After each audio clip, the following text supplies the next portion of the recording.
every journalist now is complaining that there's so much focus on bloggers. I was at the Kurosh press conference. The bloggers arrived 3-4 hours before. They were ready. Picked the front spots. Thank you. The journalists were walking in like they own the place. That's it. And then they will still go and complain. No. Go in. I left my house at 6 a.m. By 6:45, I was seated at least. I didn't leave till 3 o'clock. When was the unveil? It was 1. You got there at what? 6. Somebody said to me, oh, my house is far. How far is your house? Wake up early. Wake up early. That's it. It's a simple rule. Wake up early. You know, I'm falling into trouble a lot for some of the things that I say as a media manager. I'm infamous for that in that space. But I'm not afraid to tell you that you're not going to be a great TV presenter. That's it. I'm not afraid to say it. Some people don't like it. Some people will prove you wrong. I mean, when I started on radio, they said my voice was so bad I wouldn't make it as a broadcaster. No. I prove people wrong. And I'm happy for people to prove me wrong. Yeah.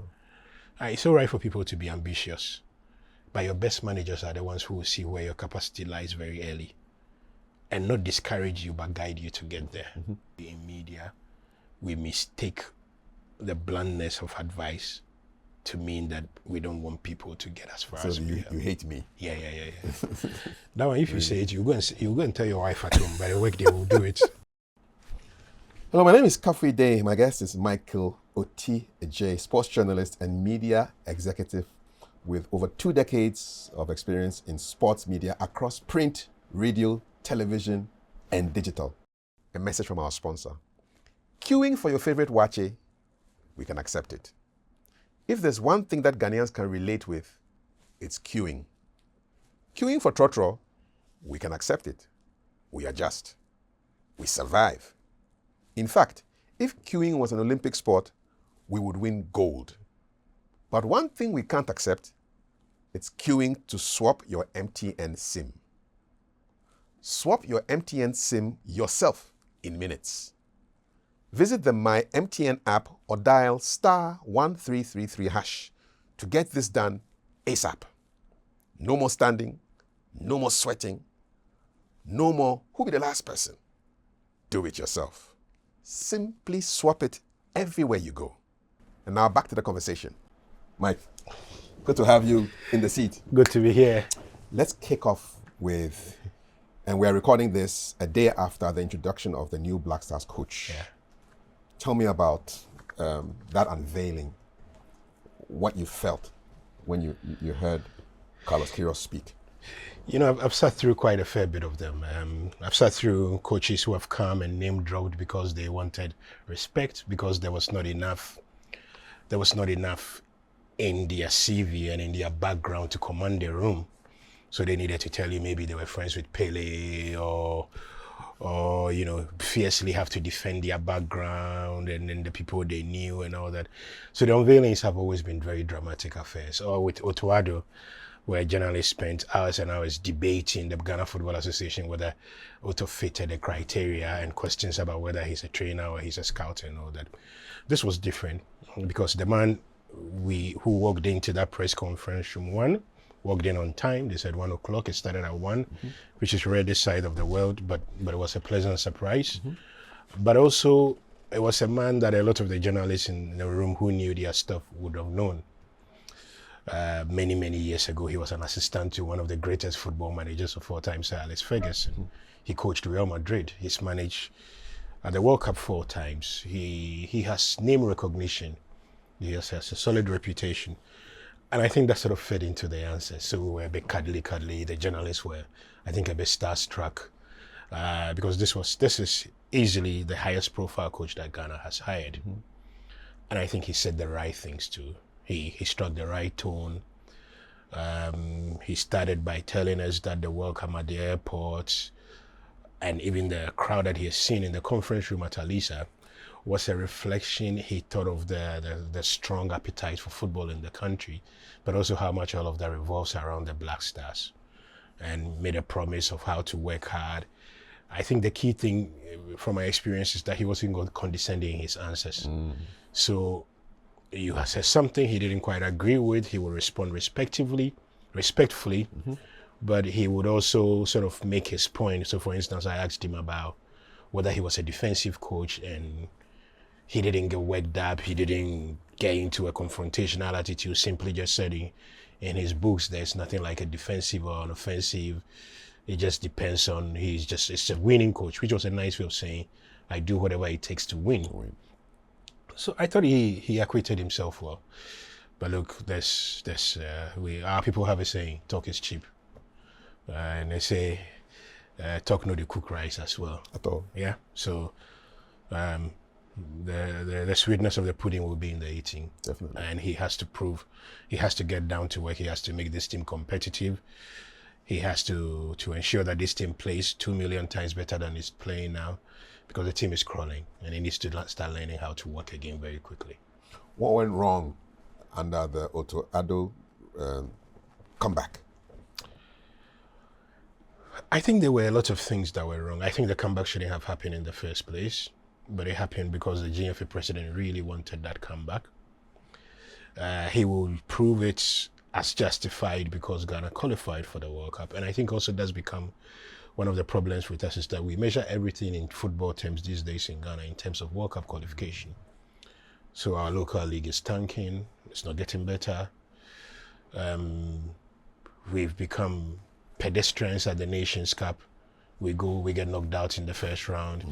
This is a tournament we went to the semi-finals 6 straight times between 2008 up to about 2019 and 2017, and all of a sudden we can't even qualify for the tournament.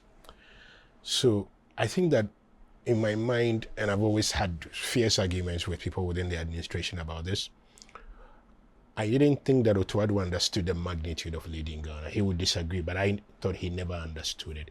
I thought some of the things he said after the Qatar World Cup, how he wanted to go back to Dortmund, and it was obvious to me that he had an ambition that was focused more at club level than national team level. But also, and hopefully they've learned from that experience, coaches can be effective for a short-term period, depending on their background.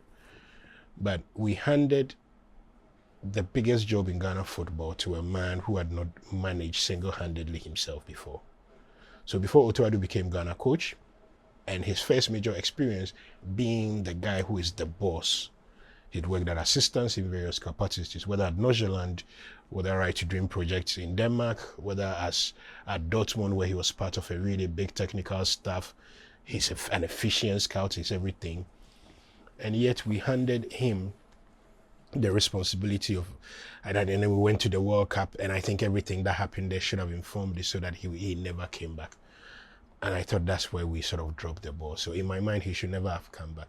But even more crucial is, after we failed to qualify for the Nations Cup, we missed such a big opportunity. When we failed to qualify for the Nations Cup, against the teams that we failed to qualify against the kind of football we played, the fact that we didn't win any match at home, it was such a big drop in our standards. This was like a company that typically makes, say, maybe $1 million, dropping down to about 100,000, and nobody takes responsibility for that. Nobody left at the GFA. Oti Adjei didn't leave. You could say that the GFA, because it's an elected position and it's an organized body, you have to pass a vote of no confidence. I can understand that. But I don't think there was enough that was done after that Nations Cup failure to let Ghanaians understand the magnitude of that failure. And I think somehow Oti Adjei began to think that as far as the Black Stars were concerned, he was indispensable, because he had become the first coach to fail to qualify Ghana for a Nations Cup in 20 years. And he kept reminding us he took us to the World Cup in 2022. Even recently, I was in Germany for his final game, and he kept going on about, people say he didn't qualify for the Nations Cup, but he's the first coach to take Ghana to 2 World Cups. So it's almost as if this side of the world, we've elevated everything and we reduced everything to qualify for the World Cup. So, and I think that he just wasn't ready for that job. In hindsight, I think that I don't think he had the experience, one, and he didn't fit that 15-year time gap that they gave. I don't think that he understood the complexities of man management the same way. I don't think he understood the emotions that came with managing a national team. I don't think that he understood the demands of the Ghanaian public. So I don't think he quite connected to that. And I think there were many times when he actually thought that he was making, I once described Oti Adjei in a podcast I did a few years ago, that we effectively had somebody who was trying to make his way up in coaching. He may be 50, but he's still trying to make his way up in coaching. He has not coached a team on his own. This is not a Carlos Queiroz who's handled Real Madrid on his own. This is not even a Kwesi Appiah who's managed Asante Kotoko on his own, who's managed Sudan on his own. This is a guy who is part of a coaching staff at Borussia Dortmund. Massive German club. He's well respected in Germany, but he's not had a job on his own as the guy who makes all the decisions, as the guy who calls the players, as the guy who can put aside his differences with a player and say, I want to call him, as the guy who understands the philosophy, who must plan, who must go and convince players to come and play for Ghana, who must plan the routine, who must be in charge of the cook, the assistant, and everybody. And I think at some point he really felt that we should be lucky to have had him. And sometimes it came off wrongly, and so I really don't think that he was ready for this. And I think that is squarely on Keto Kreku and his GFA administration, how that went, because I think they badly dropped the ball on that.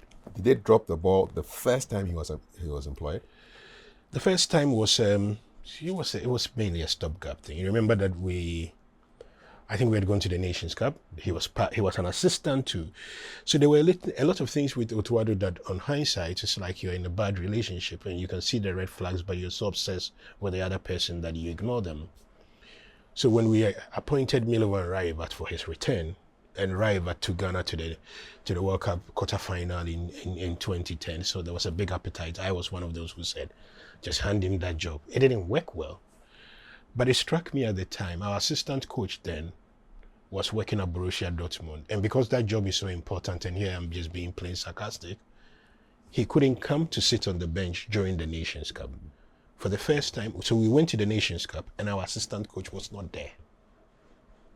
You understand? He was not at the tournament because he had become like a player who has to be released by his club. And his club said, well, we cannot let him go.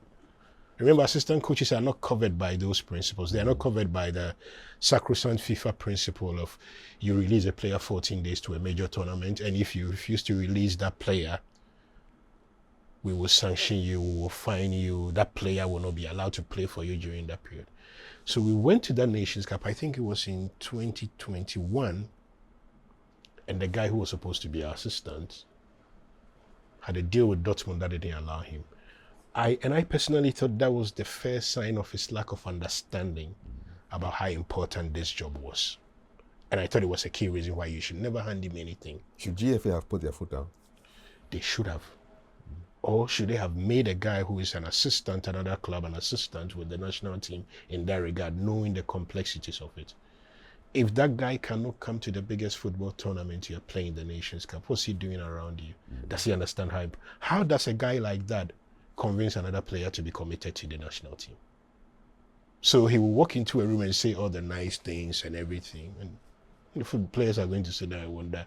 When we're struggling in Cameroon, it was you were happily doing your club football thing.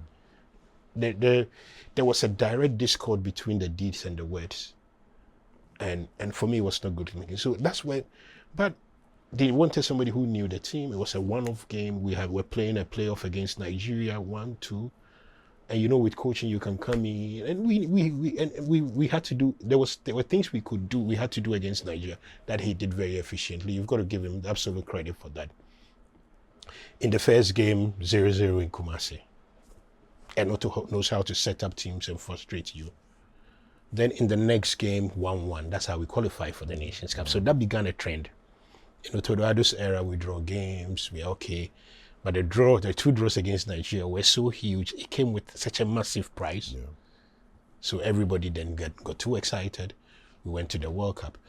But it also reminds me, having spent time in management myself, that impact, it is more difficult to sustain impact. You understand? Mm-hmm. So you could start a podcast, and the first few months, everybody says, this is brilliant. What have we learned about life? You are judged by consistency. Exactly. The last podcast is always the one you're yes. getting. Your next match is the most important match. You're judged by that. So if you get 10,000 views and the views drop, if you don't spend nights wondering, was it the filming, was it the lighting, was it the sound, was it my questions, was it my type of guest, you don't know what you're doing. And I thought that we just didn't understand that. We just sort of basically just allowed him too much freedom. And I thought that we didn't particularly do well. So we allowed that whole World Cup thing to obscure our judgment of Oti Adjei. So we sort of dropped the ball on that. And when he said he was leaving, again, he said, he wanted to go back to Dortmund and all that. This was such a huge job. So there was a lot of 10 posts to understand that he really didn't fancy us that much. He would say differently, but I think his actions didn't reflect someone who did. What would be any bright spots as far as his legacy is concerned? I think the fact that, so I've been a big advocate, and this is purely from what I think should be happening with Ghana football.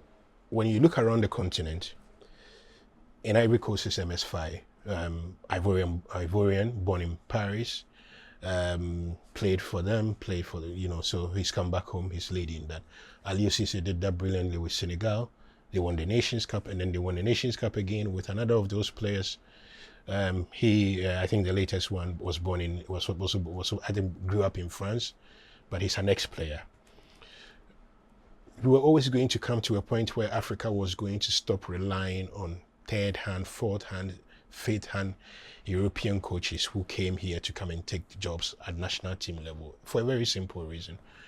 A lot of our players got bigger opportunities in Europe, and the opportunities began to rise in the 90s. Tony Eboat and Frankfurt, Abedi Pele at Olympique Marseille, Augustin Ahimful in the 2000s. You look back to Steven Appiah, Michael Oti Adjei is working as a coach now. They got into that opening. The issue of foreign coaches in African clubs was a legacy of colonialism more than anything.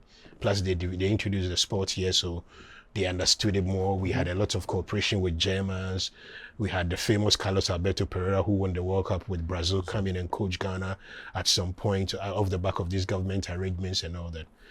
But when we had the first Ghanaian to coach the Black Stars, I think CK Jemfi, played his club football in Germany. This country put a lot of effort into grooming him as a coach. Here we had a mass transfer of players to Europe. They played with the best coaches. They trained with the best players. They learned from the best. And I think maybe where we dropped the ball as a country is we didn't have any identifiable program, any identifiable scheme to say, these are going to be our next set of coaches. And we are going to put in the money, the resources, everything, and be deliberate about developing them as our next set of coaches. So we didn't have that. But these players were making their way around. Oti Adjei, by virtue of where he was born, obviously has better opportunities. He was born in Germany. He grew up in Germany. He played for Dortmund. It's easier for him to get into the coaching system in Germany. He gets a job as a scout. He gets a job sitting on the bench. He learns from Jürgen Klopp. So it was following a trend on the African continent where these players were returning to lead their various national teams. And for me, that's why Oti Adjei's appointment was symbolic in that regard. We've had a lot of local coaches because 2019, Kwesi Appiah was coaching the Black Stars, former Black Stars captain. But we were getting into the era where we could now say that we can work a deliberate plan so that our ex-players who've had the benefit of this massively more advanced training systems in Europe will come and impart knowledge on our country. And that for me was his. Plus, I think he knew how to identify talent too. His background made it easier for him to go to Germany and speak to this guy, go to this here and speak to this guy. And I thought he did that quite efficiently. Talking about our new coach now, was he on your radar when the GFA was looking for a replacement for Mr. Adjei? I've learned not to have a radar. But, all right. But my radar is influenced by knowing what is happening behind the scenes. And I knew pretty much. So it wasn't the first, second day. It was like the third day when the name started dropping. I knew immediately that he would be one of the favorites. A name that was on my radar, even without thinking about it, because I remember doing a video where I said, take a short-term replacement for the World Cup. That's what you said. Yeah, and hire Hervé Renard afterwards. And by coincidence, I think that's also the thinking of the GFA. They're not saying Hervé Renard, but not in a hurry to hire a long-term thing. He wasn't. But when I started asking around who are the coaches they're considering, that was one of the first names I heard. And a lot of people heard that name and said, well, this guy is not bad. This guy's got a good background. His tournament record is not exciting, but he managed Iran. You've got to be tight. You've got to be good. They don't have a certain level of talent. But he's coming to manage Ghana. If Kudus was not injured, that's a player plus one in a World Cup situation. Semenyo is a potential waiting to be unleashed on the world in a Ghana jersey. Fatau Isaaku is brilliant. You've got very, very good young players. So I always knew that the Ghana job was attractive, and once his name was mentioned, so the GFA president said to me in an interview in Stuttgart the day after Otuado had been fired, that the man who will walk in and replace him is a man who will be known by everybody, who has name recognition, who's won at multiple levels, and who would command the respect of the dressing room because of where he's worked and who he is. And does Mr. Kyrgios tick all these boxes? I think he does. We can debate about what he's won, because I think that's open to significant debate because it's not one match in that regard. But he won back-to-back World Under-20 titles with Portugal at the start of his career, very early. In 89 and 91, when Portugal was the best thing in world youth football. This was the generation of the João Pinto, the Luis Figo, and this guy who is the president at Benfica now. He was a really good footballer, Manuel Rui Costa. That generation. So it's obvious that he's won with them, but also he's managed big names and egos. It takes a lot to work at Real Madrid. It takes a lot to work at Man United. It takes a lot to manage Portugal to the 2010 World Cup, where they reached the second round, were knocked out by the eventual winner, Spain. So his CV, I think, ticks every box. The winning, I'm not sure, but you can pardon the GFA for that. What would be success for him, in your eyes, Michael, at this World Cup? I think to get out of the group stage will be massive. Look, this World Cup will be more difficult. It will be more difficult if you reach the round of 16 in this World Cup. It's like reaching the quarterfinal. Wow! Why? Because of the numbers? Yes, and the numbers means that there will be a second phase of knockout games. What this also means is that the threshold for qualifying for the knockout stages has dropped a bit. So, in say 2006. We play the first game against Italy, we lose in Hanover. Then we play a second game against Czech Republic, one of the most beautiful days in Ghana football. We beat Czech Republic 2-0. Then we beat USA in Nuremberg 2-1. So we've had to win 2 games, 6 points to qualify for the next round. In 2010, we've had to guarantee 4 points, and even then we were not sure. We needed, I think, goals for against to qualify. The difference is that in this World Cup, you have the top 2 in every group automatically qualifying, and then there will be spots for, I think, about a number of 4 or 6 best third-placed teams. So the threshold has dropped. You could qualify for the next round with 3 points. 3 points, yeah. 1 game, one victory. Yes. So I would think the minimum should be getting out of the group. Win against Panama, try to get a point against either England or Croatia. I mean, aim for wins against all those teams, but be realistic in your ambitions. So I think the minimum will be that. I think if he gets to the round of 16, because that's a third, because there will be a round of 32 knockout games and a round of 16. And I think if he gets to the round of 16, that will be 2 knockout games plus 3 World Cup games. That will be 5. It will mean that Ghana will make way more than the $9 million guaranteed for every participating team, stay a bit longer in the competition. Every club contributing players earns more, everybody earns more. It won't be a bad thing. And I think that will be reasonable success. And if he achieves this, do you think his 4-month contract will be extended? I don't know. But my gut feeling tells me no. Look, I think the GFA hopefully have learned from the Oti Adjei experience to understand that sometimes it's nice, short, and sweet. You keep it that way. Keep it short, simple. Everybody goes, so that you don't run into these problems. This is a 73-year-old man.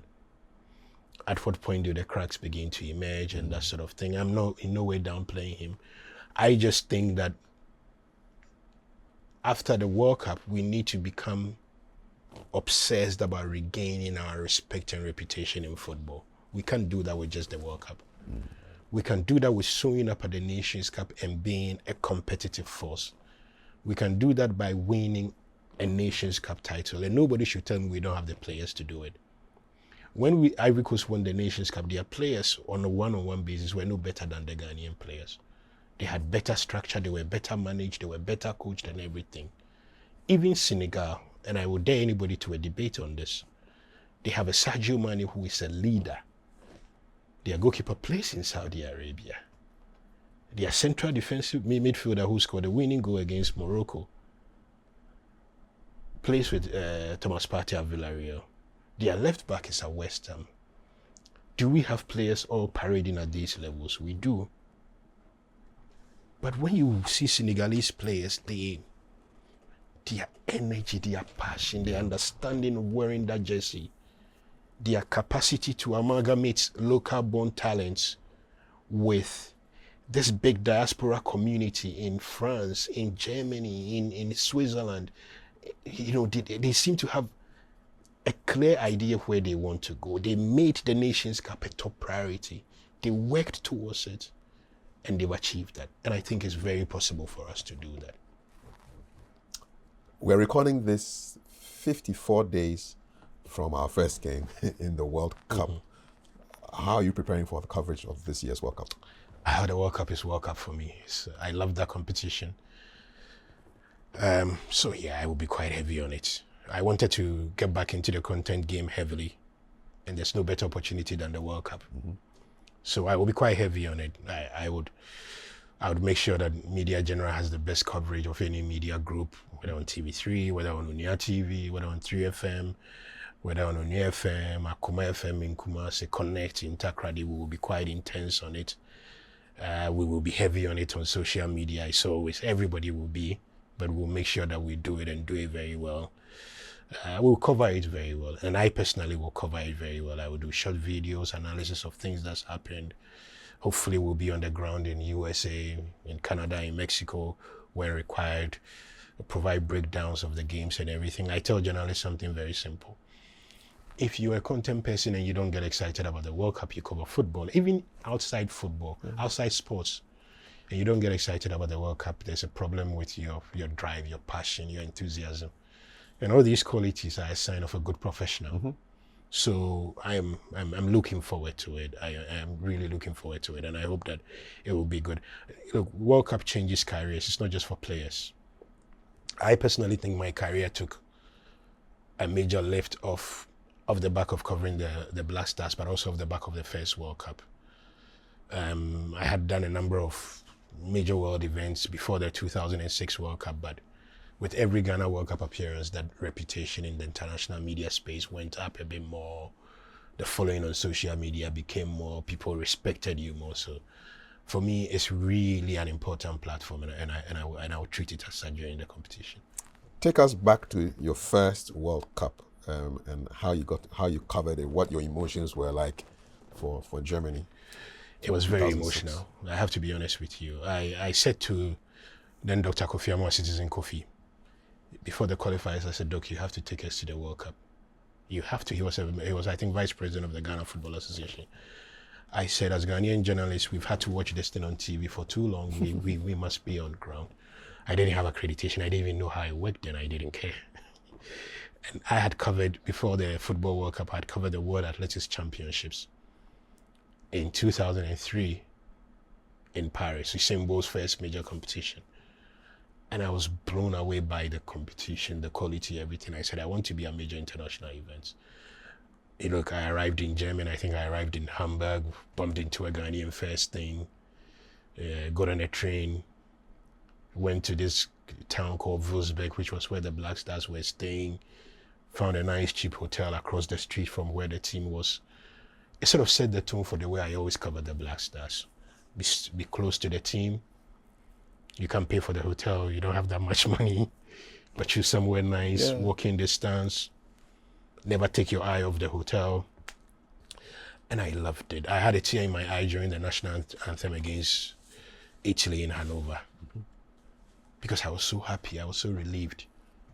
The World Cup was in 1990 was one of my big introductions to football. I watched Cameroon. I used to sneak behind people's TV and in compounds and the rest. And was that Italia 1990? Yes. Yes. And I watched Cameroon and I'm thinking, wow. But I didn't understand its magnitude. I didn't understand what it meant. I didn't understand what it could do for careers. I didn't understand what it could do for countries. And Germany opened my eyes to that. It opened my eyes to that in a great way.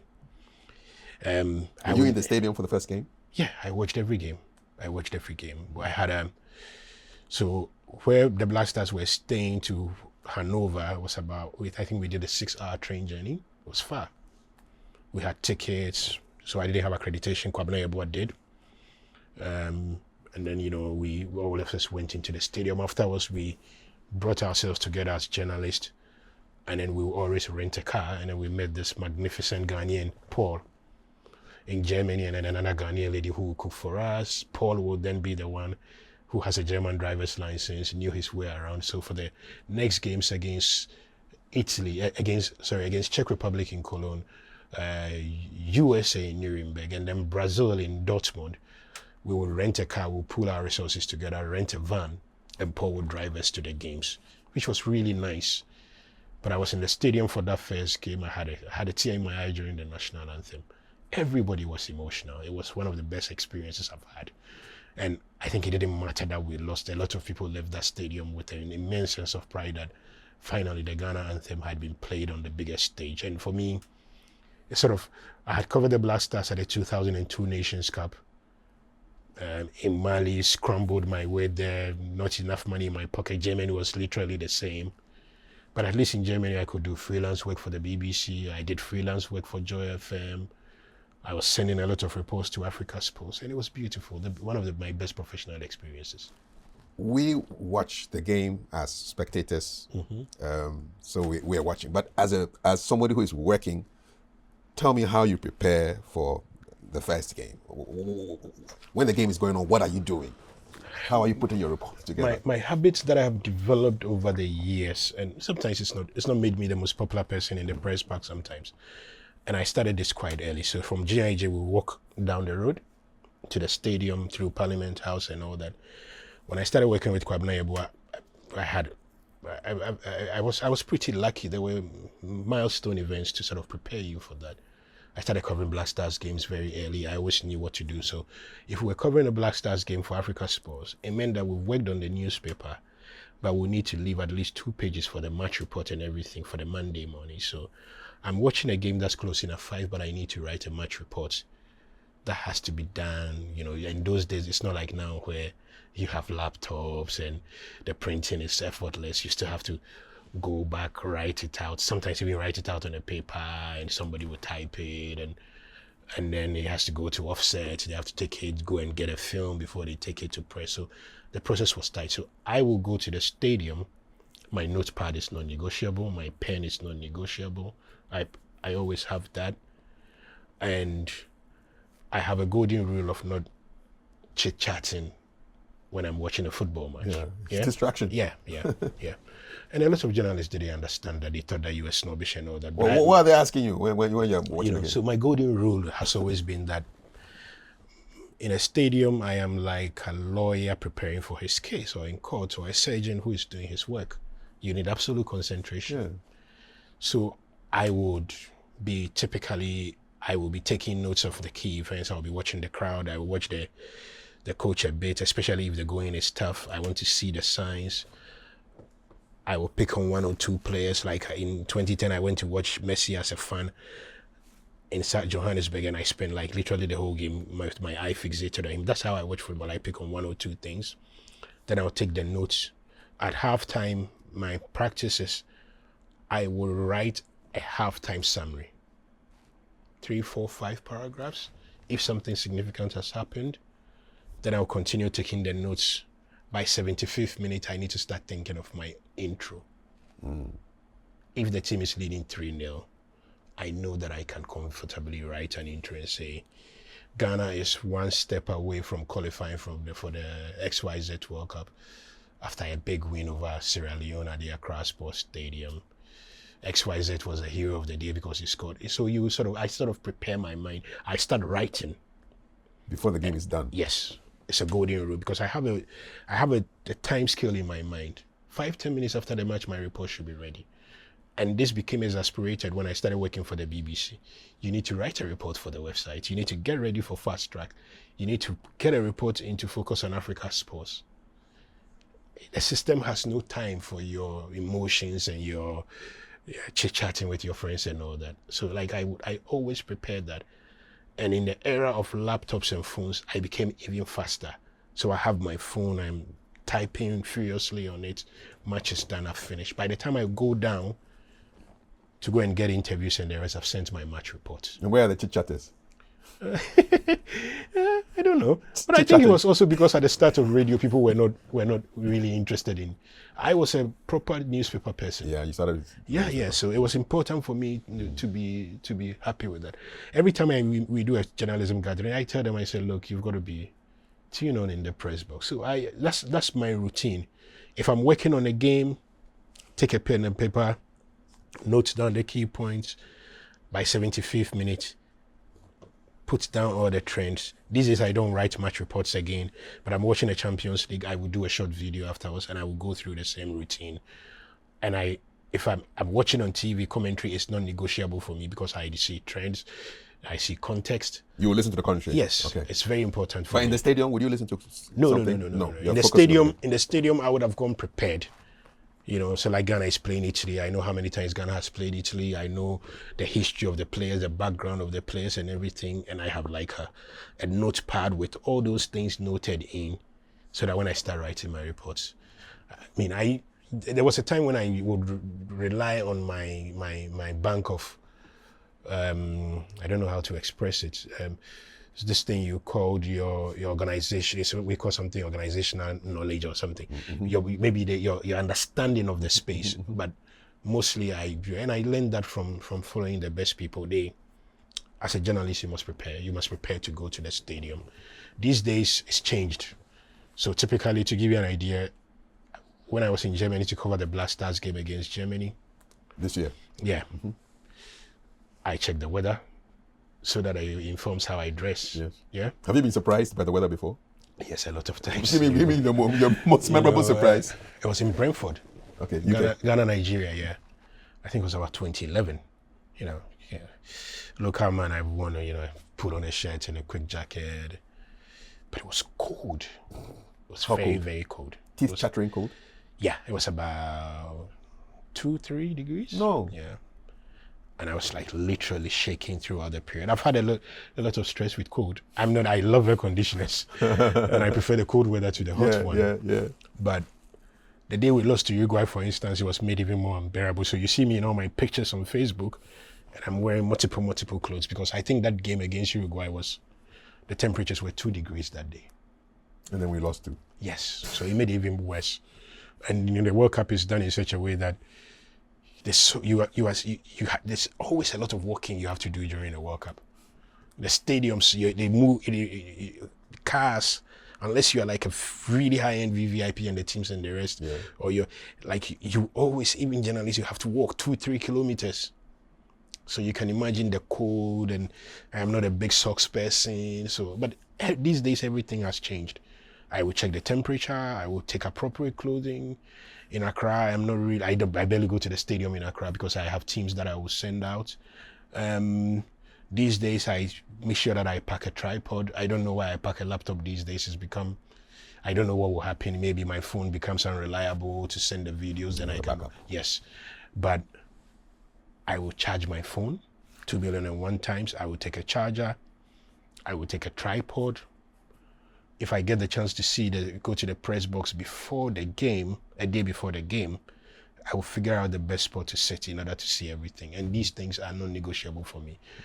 if I can understand the geography of the stadium, I would, because I don't want now to be looking around how to get to the mix zone or the press conference. I don't want to struggle to find it. And some stadiums can be very complex. You know, it's easy when you are in Accra or Kumasi Stadium, you get down, it's there. But you go to a stadium like, say, the one we were in Germany, it's about, you know, the press area is about 3-4 floors above the stadium. You've built the stadium up that way. Some stadiums you are walking in underground tunnels and the rest. So I like to know all these things. And with Ghana, because my focus is always on Ghana, I always have in my mind which player I'm going for. So if we finish the World Cup, a World Cup game in South Africa during 2010, in my mind, the first game, my target is Stephen Appiah, or this, or that, or that. Then if I can't find it, I always have backup. That's how I was surprised by, because I had never stopped Anthony, and I think for some reason I just assumed that he wouldn't make a great interview. And I think after a game against Australia, I was struggling, so I just stopped him. I said, "Can I have a word with you?" He says yes, and I had the most wonderful interview I've had with a player for a very long time. Why do you say so? He spoke well. He was articulate. He understood the game. He was just a breath of fresh air. And the journalist in me was happy, because then I had found a subject I could go to. Yeah. But it's nice. It's one of those things that I enjoy. So I prepare along those lines. Even with the opposition team, I want to find out something about one of their players that will make a great story, and I target that person. So the preparation is like, it's non-negotiable. It is non-negotiable. You have to be neck deep into that. Otherwise, you lose. Before we talk about your coverage in 2010 in South Africa, I'm just curious, what's the most impressive stadium you've had to work in?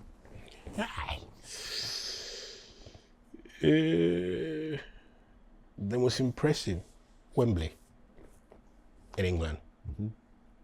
Wembley in England. As far as work was concerned, it was Wembley. Why? Ghana, England in 2011. Why Wembley? It has history, but it was a mind-blowing facility. It's a mind-blowing facility, you know. You go in, where you have to sit, seating arrangements, the whole stadium is imposing. It's really beautiful. But I think Soccer City is also really up there in Johannesburg. And the pride with Soccer City was just that, look, you're walking in from a distance, you've come in from Soweto and the rest, the car has dropped, and you're coming in. This was the first time you will see a stadium in the bowl form and the design and everything, and you could see it from a distance. It was such pure natural architectural beauty. It's really good looking, but there's a sense of pride with Soccer City was that it was on the African continent. And when you went in, the seat coloring and everything, I mean, the press box was a bit too up and all that, but that stadium was good. In terms of the best stadium I've been, though, when I'm not working, Emirates. Because when I travel to London at some points, I tend to watch Arsenal games a fair few times. It's the stadium I've visited the most, and it's magnificent. I'm told the Tottenham Stadium is better, but I've not seen that. But Emirates is really good. Like, it's crazy. It's really good. It makes me feel like the ones we have here are Henkups, to be honest with you, because those stadiums, mind-blowing. What's it like when a goal is scored in those stadiums and you are in the stands? Oh, it's just this noise. It's just the noise. I keep battling in my mind whether the football experience is better in the stands or at home. I always take the one in the stands. You know, so that's just the unison with which people rise to celebrate a goal. Get up. Yeah, and the intensity, but every city and its own culture. Like, you watch a game at Stamford Bridge, depending on where you're sitting, you can hear the famous English chants, and it sounds in your ear. When I get the chance to go and watch Arsenal, I tend to get tickets from sponsors and the rest, so I'm luckily sitting in the posh side, so I don't feel that energy that much. But I've been to Stamford Bridge and I'm a bit closer to the fans. You can hear the singing, the chanting. It sort of lifts up the stadium. One of the first experiences I had of watching games live was in 2006, was just how at the World Cup against USA, against Czech Republic, as Ghana was doing well, the whole stadium then started chanting in Ishin. Somebody beats the drum, boom, boom, boom, Ghana, Ghana. And you go to Germany, and Germany has, I think, maybe the best fan culture I've seen. And you're in the stadium, and there's somebody who is selling who has a big, something wrapped around their waist, selling a whole pile of beer. It's like beer is the culture. It's walking up the stands. It's the capacity to balance the beer on it. Inside the stadium? Inside the stadium. They sell the booze for them. Yeah. They sell the booze for them. Of course, they don't allow the bottles in there, so all the beer have been poured into plastic cups so that nobody uses the bottles as weapons. Yeah. And I've watched games at the famous Signal Iduna Park. Where's that? The Dortmund Stadium. Okay.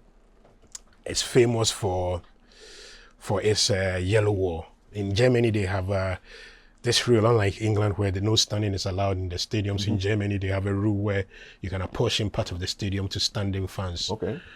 And the Signal Iduna the Dortmund Stadium is the most famous of them. So Fentu Tayuri did a recent report there where even the bar stand are equipped with speakers and the rest, so that when they chant, it reverberates around the stadium. But if you are in that stadium in Dortmund and you see the waving of the flags and everything, it's an 80,000 capacity stadium, and they have about 25,000 of that dedicated to standing fans. Wow. And I've been in that stadium once or twice during Dortmund games, and I've thought, this is crazy. It's just people have this unbelievable attachment to football. And I thought it was just Dortmund, because I went on one Bundesliga tour and we were in Frankfurt to watch a game, and their standing area was literally the same. It was people topless. I am all covered up, but there are people who are topless, waving flags, standing, chanting. And this was Frankfurt. They are not top of the Bundesliga, but a really big club. So I think it's like a religion, right? Yes, football is like a religion. It is. People are very passionate about it. Yeah. People make plans. Look, for the friendly against, I've met people when I've covered the Black Stars, and the places they've traveled to come, I don't understand. What's the furthest?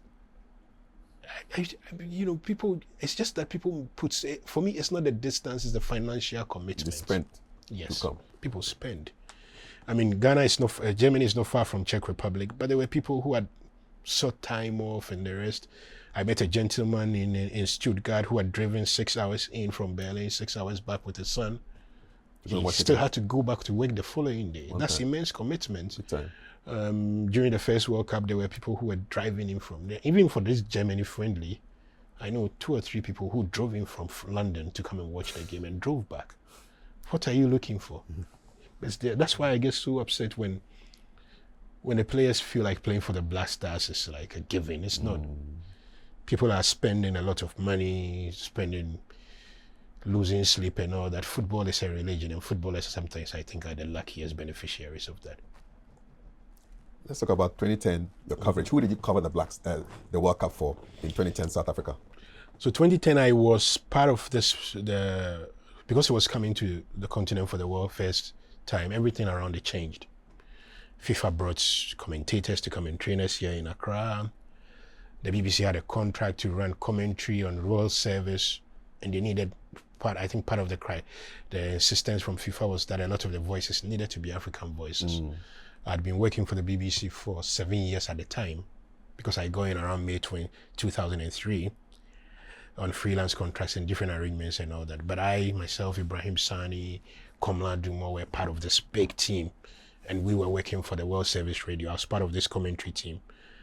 And so my job at the time was to cover the World Cup for the BBC. What did they teach you in the commentary class or with the training? Preparation, observation. If you are a co-commentator, how you relate to your commentator, how to look out for the natural pauses, where to come in, where to dovetail. You are taught that when the ball is closer to the goal, it's non-negotiable. It must be the main commentator. Oh, okay. So it teaches you a lot of things but the most important point is preparation. The importance of color coding. What is color coding? So you've taken your sheets. So you know that Ghana has 23 players. You've prepared for everybody. So you have Atizigi. Your typical preparation will be Atizigi. So you have everybody, and then you break down your list into who is likely to start, who is not. What are the important details about each player? So maybe the goalkeeper plays his club football, Benjamin Asari has a folk. He made his debut at 32. It's an important detail because it's unusual in football to make your debut that late. He plays for Hasselhoff. It's an unusual detail because everybody else plays their club football in Europe. And as a commentator, you cannot run that commentary without saying this goalkeeper is the only home-based player in the side. If he has a tough story, you must know the details. If Kevin Prince Boateng was born in Germany and Ghana is playing for Germany, you have to watch his body language. If his brother Jerome Boateng is playing for Germany, you must watch them and how they move and all that.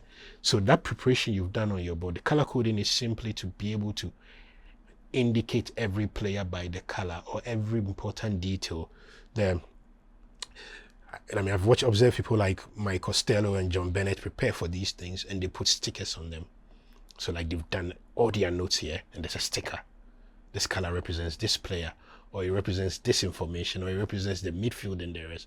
So that the commentator doesn't necessarily need to read all the details. They can glance at the color code and having had a good idea of it, it gives them a better memory retention because you're making calls on the fly. Basis. Yes.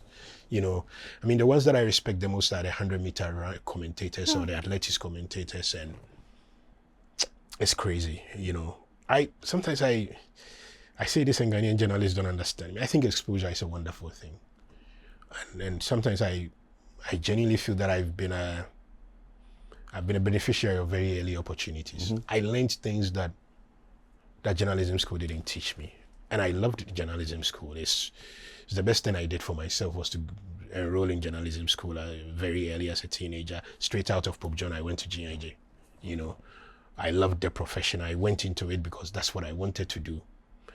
But when I went to the BBC for the first time, there's a recruitment process in Ghana. They fly two people here, they interview us. I get a call the following week, say you have the job. Okay, first training, London. And like it just changed my attitude about everything. It changed my attitude about everything. About reporting time to the studio, about preparing for programs. What is the reporting time? If you're supposed to be on air at 8, when are you supposed to be there? 6. 2 hours. You can't negotiate that, yeah. But even then, some people think it's late. Our call time during the 2010 World Cup for every trip we were going to the stadium. So our hotel from Johannesburg to Soccer City took about 45-minute drive because we lived in this place called Melville. So you drive through and then up through Soweto to the stadium. The call time was 5 hours before the game. You go, you do your 1 hour drive, you are there 4 hours, you set up, you have to test the sound, you have to test the mic, you have to chat with the main commentator, you have to plan who is going to the mix zone, who is going to that. It's clockwork, and you learn very early that you can, you sleep, they say, okay, 5 o'clock, flight is leaving so there are days when I'm flying to maybe I'm flying to Durban to go and do commentary, I'm flying to, I flew to Bloemfontein to commentate on England versus Germany in the quarterfinal of the World Cup. This is pickup time, this is stadium call time. You learn a certain discipline that, I'm sorry, Ghana media doesn't teach you. And I think it's important. Which is also why a lot of people who work in that environment sometimes tend to struggle here. Because you become fixated on why the standards are not the same. And how come you are flourishing? Because in that environment. I was born here, but even me, I've had a lot of problems with that. I've had a lot of problems in my leadership role with people not understanding certain things. In my mind, I have an idea of how to do a stand-up. In my mind, you have to be flexible. In my mind, not every story has to be scripted and read out like a Bible. In my mind, some stories are best told when you stand up. In my mind, not every news story must be read, read, intro, you put in an SOT, and then you continue. In my mind, some stories, the journalist is a master of his craft, and he's seen that there's fire here. He's seen everything. He should be able to stand up and summarize that and speak to that. And people think that when a journalist speaks that way, they are not adhering to journalism. But I could stand in a stadium, I could stand in front of a Black Stars hotel and talk about Otto Adjoi's sack without bringing my opinion in once. Yeah. I will simply say, Oti Adjei has played his last game for Ghana. We understand. And I'm putting in all the elements that you need in journalism. A source close to the GFA has told us that he's been told that he's been sacked, and we've double-checked from multiple sources. He was told in a meeting with the team officials. He played XYZ number of matches, won XYZ games, did ABCD. The GFA has not said anything on who comes in yet, but this is a developing story, and we'll keep you updated. I've not had to go and sit down and write, but I've not told you my opinion. I've told you, I've put in all the elements that you want in journalism. The 5 Ws, your age, what is the story, what's the most important element of the story, and I struggle. So that's why sometimes I get worked up about journalism education in Ghana, because I kind of feel like we get too fixated. Like sometimes I'm having chats with Dr. Jisa and the rest of GIG, and I'm saying, look, something's got to give. Something's got to give in this country. In the way we train journalists and the rest. And because my first 2 weeks at the BBC was like a reorientation all over again. I understood a lot of the things. That broadcast journalism 1 course, and that's why when people say to me that you don't need to go to journalism school to do journalism, I perfectly agree. I think it's an absolutely solid principle. The problem is that our media houses do not invest, I think, enough in education. Because the BBC has a handbook on ethics, on everything, on broadcast journalism 1, broadcast journalism 2. By the time you finish going through that broadcast journalism 1, after your first degree, you feel like a full-blown journalist. In those 2 weeks, you are learning everything. You are learning how to do a live two-way. You are in the stadium, they've called you, or they've dispatched you to the location of a major accident. What's a live two-way? A live two-way is basically typically you are, so maybe you are here. There's a quick major accident that's happened across the street. You've gone there, GTV would now say, look, we are coming to come to you live to give us an update. That's a live two-way that we tend to use. It's a term we tend to use in radio a lot. So we'll come to you for an update. Presenter in studio, Kafui, tell us what is happening. Okay. What's the first thing you're going to say?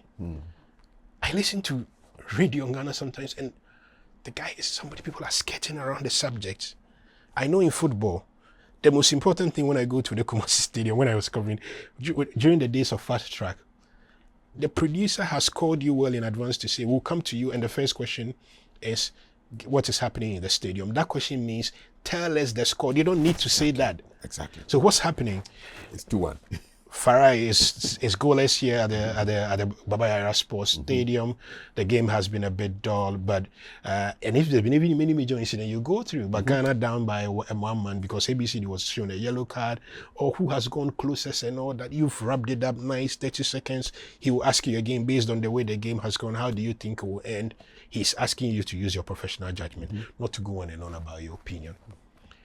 And then I get so frustrated because I'm sitting there. And they've asked somebody a question. This is the Baba Yara Sports Stadium where it's like nobody's interested in that. And we don't care.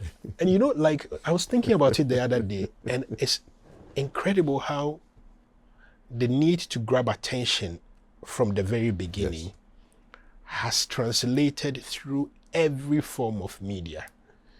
We were taught that your intro when you were writing newspaper articles or a web article and the rest needed to be so spotless. First of all, it starts from your headline.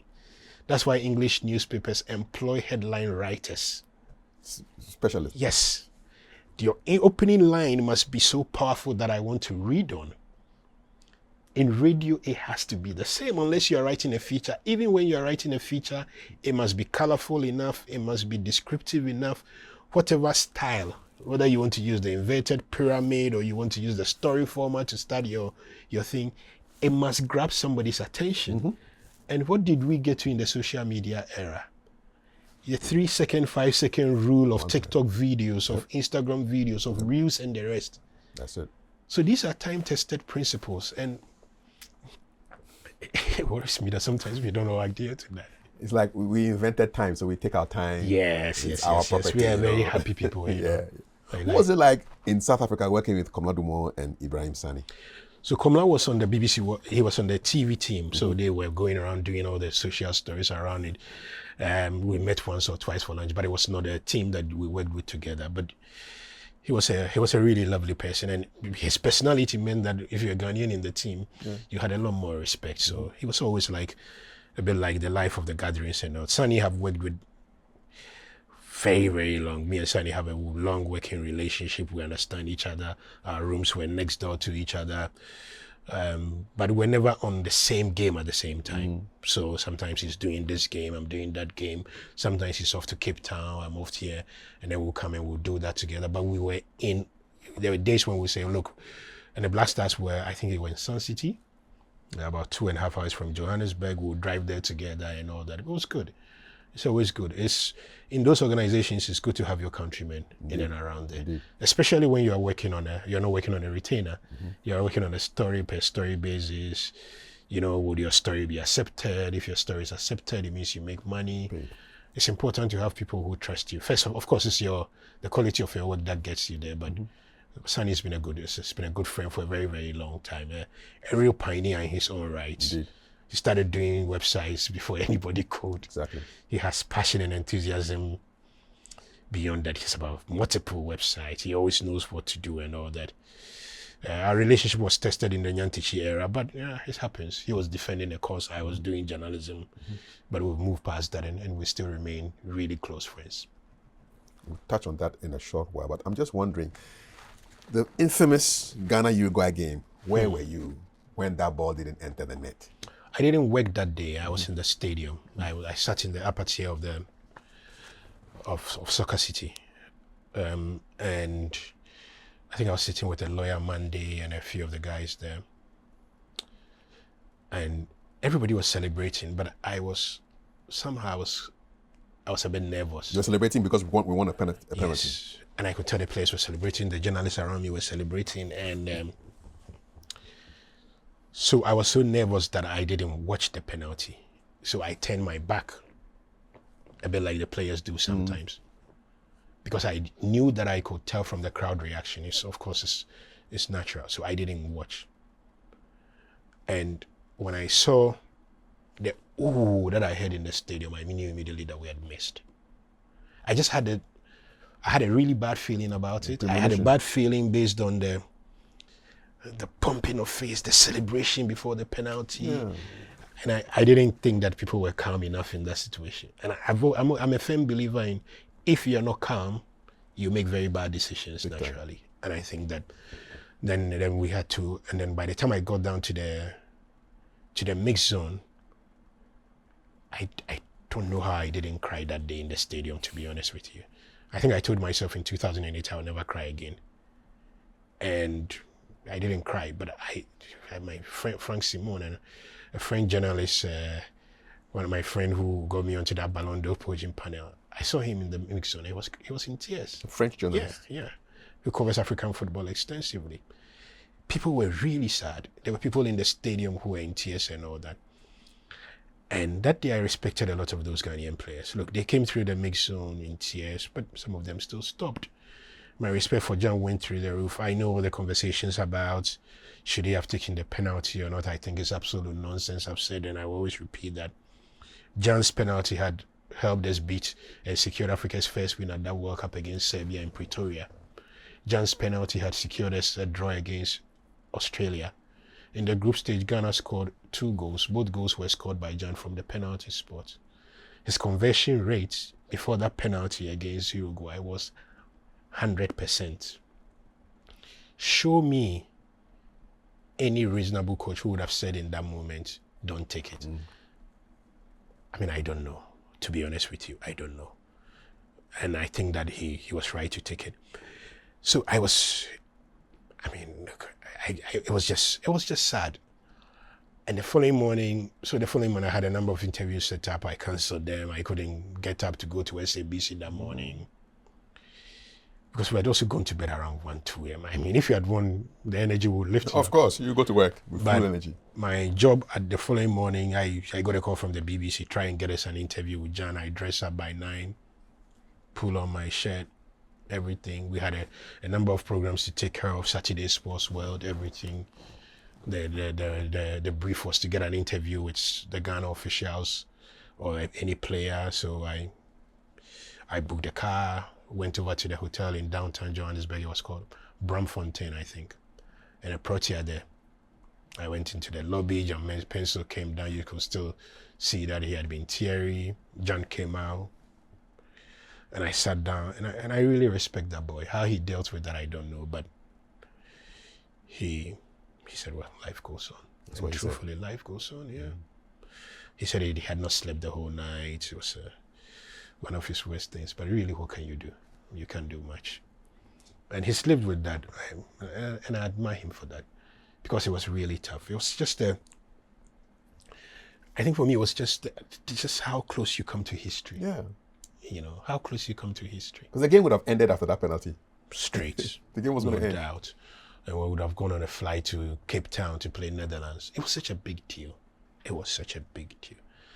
Plus the extra $4 million or so that you would have earned from qualifying for the semi-final. Everything around it.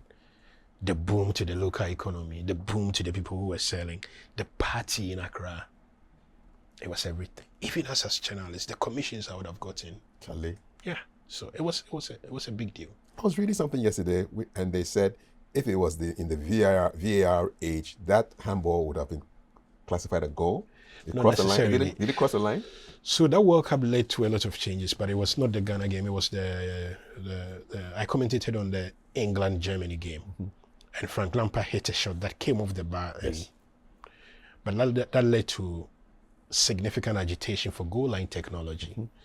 So if there was this goal line technology in this era, and goal line technologies in World Cups and the rest is non-negotiable these days. This is a tournament that's filmed by 60 to 100 cameras for one game. So that many cameras? Yes. 60 to 100? Yes. For one game? Yeah. Because it's every sport covered. Wow. You understand? Do they have cameras for one particular player? Like a player cam? They have player cams, they have coaches cams, they have crowd cams, they have the ones. Yeah. It's crazy. The World Cup is, look, when you, and I think George Lomite will be the best person to tell you this, the IBC compound during the World Cup is like a stadium on its own. The OB vans, the tracks, the satellite dishes, the World Cup is crazy. Massive. It's crazy. It's crazy. But this is a competition that's giving you, even before you kick a ball, a guaranteed $9 million. Yeah, it's a lot of money there. You know, so the investment in that thing is mad, and it reflects in a lot of the things that happens there. What's your enduring memory of 2010? The Vuvuzela. Yeah, man. The Vuvuzela and the colorful South African fans. Yeah. I love South Africa. I find it very shameful that there are people there who seem not to understand that we are one people. Exactly. But Pretoria is a bit like home to me. I have very good friends there. I go there quite often. I have very good South African friends, warm, nice people. I think it's one of those places that gives you real pride as a Black African. So for me, it was not the Vuvuzela was representative of the warmth, the atmosphere of the tournament. The atmosphere in that tournament was great. Rooney said he didn't consider that a World Cup. He can shove it down wherever he wants to. That World Cup was great. We had a lot of fun. You could walk. Whether you walked into Mandela Square, it was just bustling with activity. The drives down up and down the country to go to games. For Rustenburg was a driving distance from Pretoria.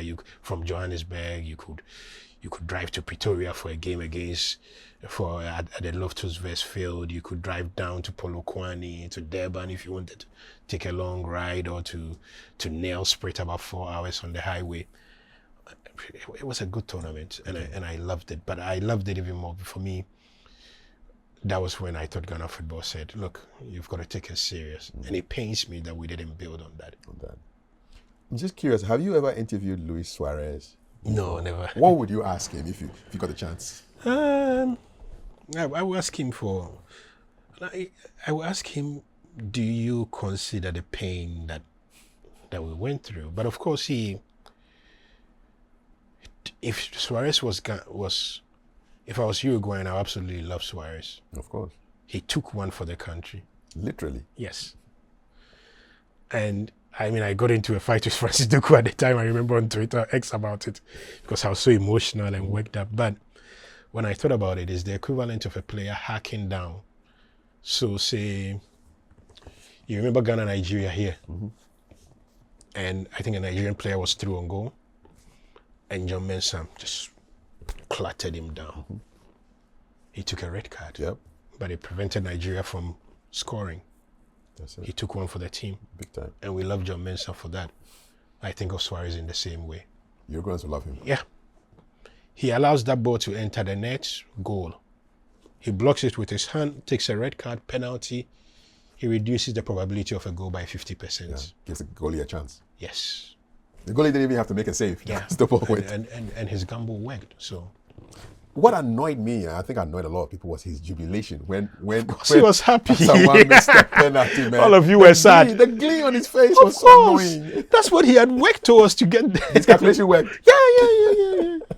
Everybody in their team was celebrating. They were. He was a hero. I mean, you should have seen the mix zone. Their journalists patting each other on the back who were so angry. Yeah, of course you will be. Man. Yeah, but when the anger died down, it was easy to understand the logic of very that. much so. Yeah.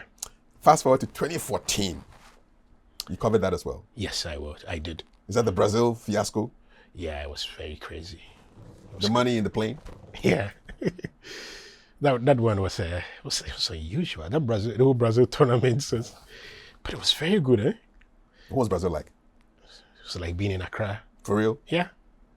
And driving through, I grew up in Accra, Newtown, so driving through the alleys and walking through the alleys, you walk from behind somebody's window and you measure another one, the favelas. It was so much like home. That's why I loved Brazil was home. The Black Stars stayed in a town called Maceió. The first game was in a coastal town called Natal. And in the morning on the main street that day, all you could see were Ghana flags and Ghana fans. And I'm walking on the street and I've met this guy I know from East Legon, or I know this guy. You know, it was really good. But the tournament, covering that tournament was really difficult. It was not difficult in terms of getting stories and the rest, because I was, typically, I booked a hotel that was behind the Black Stars Hotel, so it was about a 5-minute walk. Every day I come, set up there. And I could tell the tension building up every day. You know, you're doing all your stories and everything, but you can tell the tension building up. Oh, around the money issues? Yes, today there's a meeting, tomorrow there's a meeting. Because I'm there up to like midnight, there's a meeting, there's a meeting. Then you start hearing, you know, But a lot of that tension has started when the team was leaving Miami to go. How long they delayed, the argument over the hotel, and with that the players didn't like it. They didn't like the Regis Hotel. There was a lot of those things. There had been a bit of that in 2010 as well. They didn't like the hotel they got, so they checked into Sun City. Very pampered boys, by the way, but it's their right to be. And it happened in Natal as well. And they moved into Sun City, I think. But in a journalistic sense, that also for me, that was a bit like I won't call it coming of age moment, but as far as Twitter was concerned, that was it. Because then Twitter was becoming, and because I was in the middle of that, my coverage was, I was covering it for whether it was BBC, I was covering it for TV3, because I did it on a freelance arrangement with TV3 as their reporter on the ground. I was covering it for Kickoff, a South African website franchise that had come to Ghana. And as the tension built up, I traveled with the team on the same plane for the game against to Fortaleza in the 2-2 draw. Then I traveled with them on the plane to Brasilia, and actually stayed in the same hotel. So all the chaos going on around, when the money was being brought, apparently a TV crew has set up. You remember when John Boy took the money and kissed it? Man. So the hotel was this typical Brasilia building of a lot of floors, large balconies and the rest. And apparently the global team had set up on the other side. Yeah. And they could tell when the players were coming in, took their money from Sabande team and going and kissed it. The money, you saw the money being transferred? No. Okay. So I saw those ones on TV. Okay. But the closest I came to the money, I think, was being on the plane with the players after the Portugal game, and I was laughing about this. But one player told me that even on the bench and the dressing room, everybody was holding their money properly. And How much were those bonuses, man? it's Per player? $100,000 per person appearance fee. They had been paid physical cash in Physical? Brasilia, yeah, the night before the game. So literally, everybody went to the stadium holding their pouches and the bags with $100,000 in them. The players, those who had friends they could trust, and the rest could leave that to them. Those who didn't had their money. This is surreal, man. And so on the plane, there's there are unwritten codes when you are on the team transportation. Yes. It's like see no evil, hear no evil. That's so it. you're sitting there and you're watching how. I think we came to Accra straight afterwards. I'm not even sure, but it's just how everybody had their backpack, and you could see from the protection of the backpack, a Hana Scano. It was strange. It was strange. Wow. It was strange. But the risks in transferring that money in cash, Yeah. the attention of people on the hotel, because people knew what was going on around the world. It was crazy. That the guys have just been It was paid. crazy, and it was a popular hotel too. It was crazy. Were there people outside? No, Lots of people? no. No press. But the money was guided by a police envoy. It was. I stayed in the hotel that day with I think it was Godfred Akotobua for City. Mm-hmm. So we were in the middle of it. We got all the scoops. It was nice, journalism Stories, sense. yeah. Yeah. When the Muntari Kevin Prince Boateng issue happened, the stories that were told. It was I mean, I when something happens, I switch into journalist mode easily. Yeah, that's it. And then I had my laptop and I just started writing away, double checking the facts. So did the fight happen? Muntari says it didn't happen, but did it happen? Double checked with people, just told the story the way it had to be told, and everybody went their way. What did this do for the image of Ghana football? Tainted it for a very long time. It tainted the image of Ghana football. It gave us, it undid multiple years of work that we had done to be considered a serious football nation. But here we were. Look, the irony in football is that everybody plays football for money. Everybody works in football for money. You're not sitting here because you like for your face to be on YouTube. You're sitting here to be able to generate money. Mm-hmm. And in football, it's almost like a crime to talk openly about money, even though football has money flying all around it. Somebody will be picking up a pay packet of £500,000 today for playing football. Next week, he'll pick up the same pay packet. There are people who talk about football who will take home £2 million at the end of the year. The Gary Nevilles and the Thierry Henry and the rest. The pundits. In England. Mm-hmm. So football has always been about money. Mm-hmm. And yet, there's an unwritten rule that footballers should not make playing the sport about money. That's why one of the few people who talks openly about money, Beno Eswakoto, people said, oh, he doesn't like his football that much. But he said, well, I'm doing this for money. And he's right. But when you play for your country, nobody wants you to put money first. Mm-hmm. The pride, the energy, the engagement. That's why a lot of national teams have schemes where bonuses and the rest, they cut off a part to charities and all that. Yeah. And our people are allowed money to. It's just also the level of disorganization. How could you not have agreed on this well in advance? And the world was moving towards a really cashless economy at the time. How about some transfers, man? Yes. So, how about checks? How about transfers? Momo. But it spoke of the deep-seated mistrust that the players had for Ghanaian officials. That the only thing they were interested in was to hold their money in their hands. And it caused its own problems then. So that was 2014, Brazil. Yeah. And then 2018 was a fallow year for Ghana. Yes. I just stayed back and worked on a TV program late night. I didn't go to 2022 because I was then general manager news and I needed to concentrate on that. But that's when I started getting more into breakdowns on YouTube and that sort of thing, and happily just enjoy the tournament as a fan. Okay.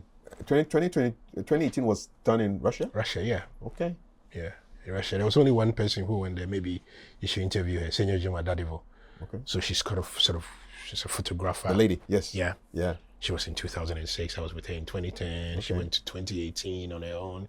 Went to Qatar. She'll go to US. you know, people say it's us who've been doing the World Cup things, but she is, as far as World Cup is concerned, she's on a different scale. She's on our radar. Yes. Yes. Yeah. 2022, Qatar. Yeah. That tournament, it annoyed me. That tournament annoyed me for a lot of reasons. We let an opportunity slip. That was that group Ghana should have gotten out of that. Portugal, South Korea. Yeah. You know, against Portugal, basic mistakes. We lose 3-2, but we beat South Korea 3-2. And how do we lose to Uruguay? All he needed was a draw. We went into with too many emotions. Was it I like think a we playback lost of that game. 2010? Yes. We were trying to play back. We were too 2010. emotional. Yeah. Remember when we got the penalty, Yeah. everybody was, and so people underestimate what calmness does. I think people do. Mm-hmm. But also it was just the poor technical decisions and all that. It was not good. It was not good because there was a big opportunity there to get into the knockout phase. But that's also when I began to realize that this country, we like to celebrate small things too much. Small minds, eh? Yeah. Sometimes the mindset is a bit small. Everybody was happy. Oh, they played well. Oh, South Korea. No.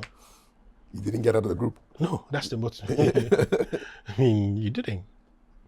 I mean, 2014 was so bad that a win was an improvement on 2014. But 2014, we did. 2014 is the first time we've not won a game at the World Cup. Yeah. But 2022 should have been way better. Look, when we were winning, we were trailing 3-1 against Portugal, and then I think we scored 1 goal, and the guy was going to do C when time was running out. Come on, man. Priorities, Exactly. And that Put the ball attitude back. ran through. Yeah. We're so obsessed with the idea of revenge against Uruguay. We forgot what the big story was. Exactly. The big picture was get out of the group. And this is what wakes me up about Ghana sometimes, is that every time we've gone to the World Cup, our strength, when we've done well, we've been built as a compact unit. 2006, Rayevat was, I am not conceding. Mm-hmm.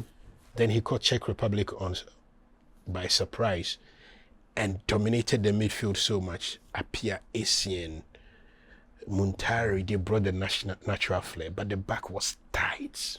John Mensah. John Mensah. All those guys. Sheila Iliasu, when Kufo made that mistake in the first game, they brought in Iliasu. World-class performance. Habib, world-class performance at left back. 2 home-based players. They were dumped into the middle and they just did the job excellent. But we had natural attacking instincts. Derek Boateng, this, that, they would do the work. 2010, we were built on a rock-solid defense.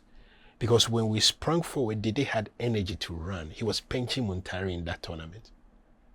Kevin Prince Boateng, that goal against USA. That long run through. Jan was in the form of his life in 2010. You gave him a half chance, he scores 1 goal. Yeah. Stumbling even. Yeah. Yeah.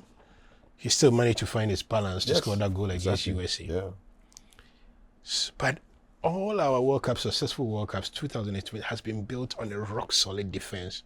It's been built on calmness. It's been built on understanding that if the foundation is weak, your dribbling and the rest won't save you. Maybe Kyrgios should be listening to this podcast. I think so. But he is built like that. Okay. He is built like that. That's why I think that potentially it will go well with him. I hope it goes well with him. Away from kind of related to the World Cup though, how did you cover the whole Kwesi Nyantakyi issue? I was neck deep.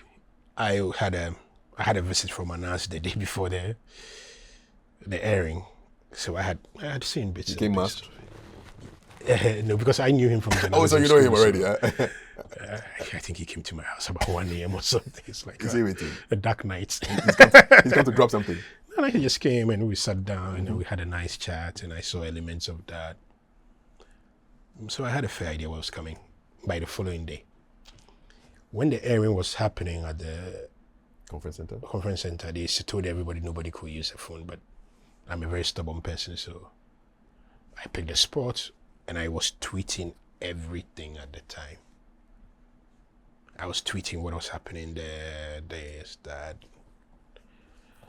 I was really in the middle of that. I don't think it made me, I was never Kwesi Nyantich's favorite person. I don't think that would have changed that much.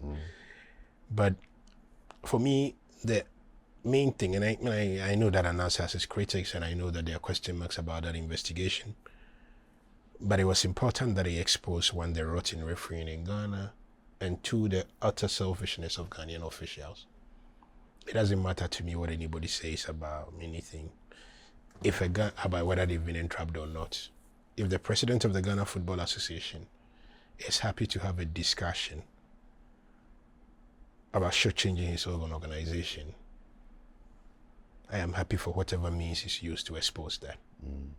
You know, how do you tell me, sit down with somebody and discuss and say, oh, when we do this, we'll take this, we'll pass this through this company. For me, the intent was crazy. And I am happy because the Nyantichi administration, whenever we said, for instance, that refereeing was a problem and that games were being decided in advance, he would say to you, where is the evidence? I didn't have the capacity to bring the evidence. Somebody did. It shut down that conversation. We've gone back to square one, but life goes on. But I thought it was crazy. And then there was the whole normalization thing. And how normal was that? I mean, I still can't wrap my head around the normalization. Yeah. What was abnormal that needed to be normalized? Because you had become, FIFA was never going to allow government to take charge of football. It would never happen. They wanted to put a body in place to run football. You manage football on their mandate. They wanted to have a say.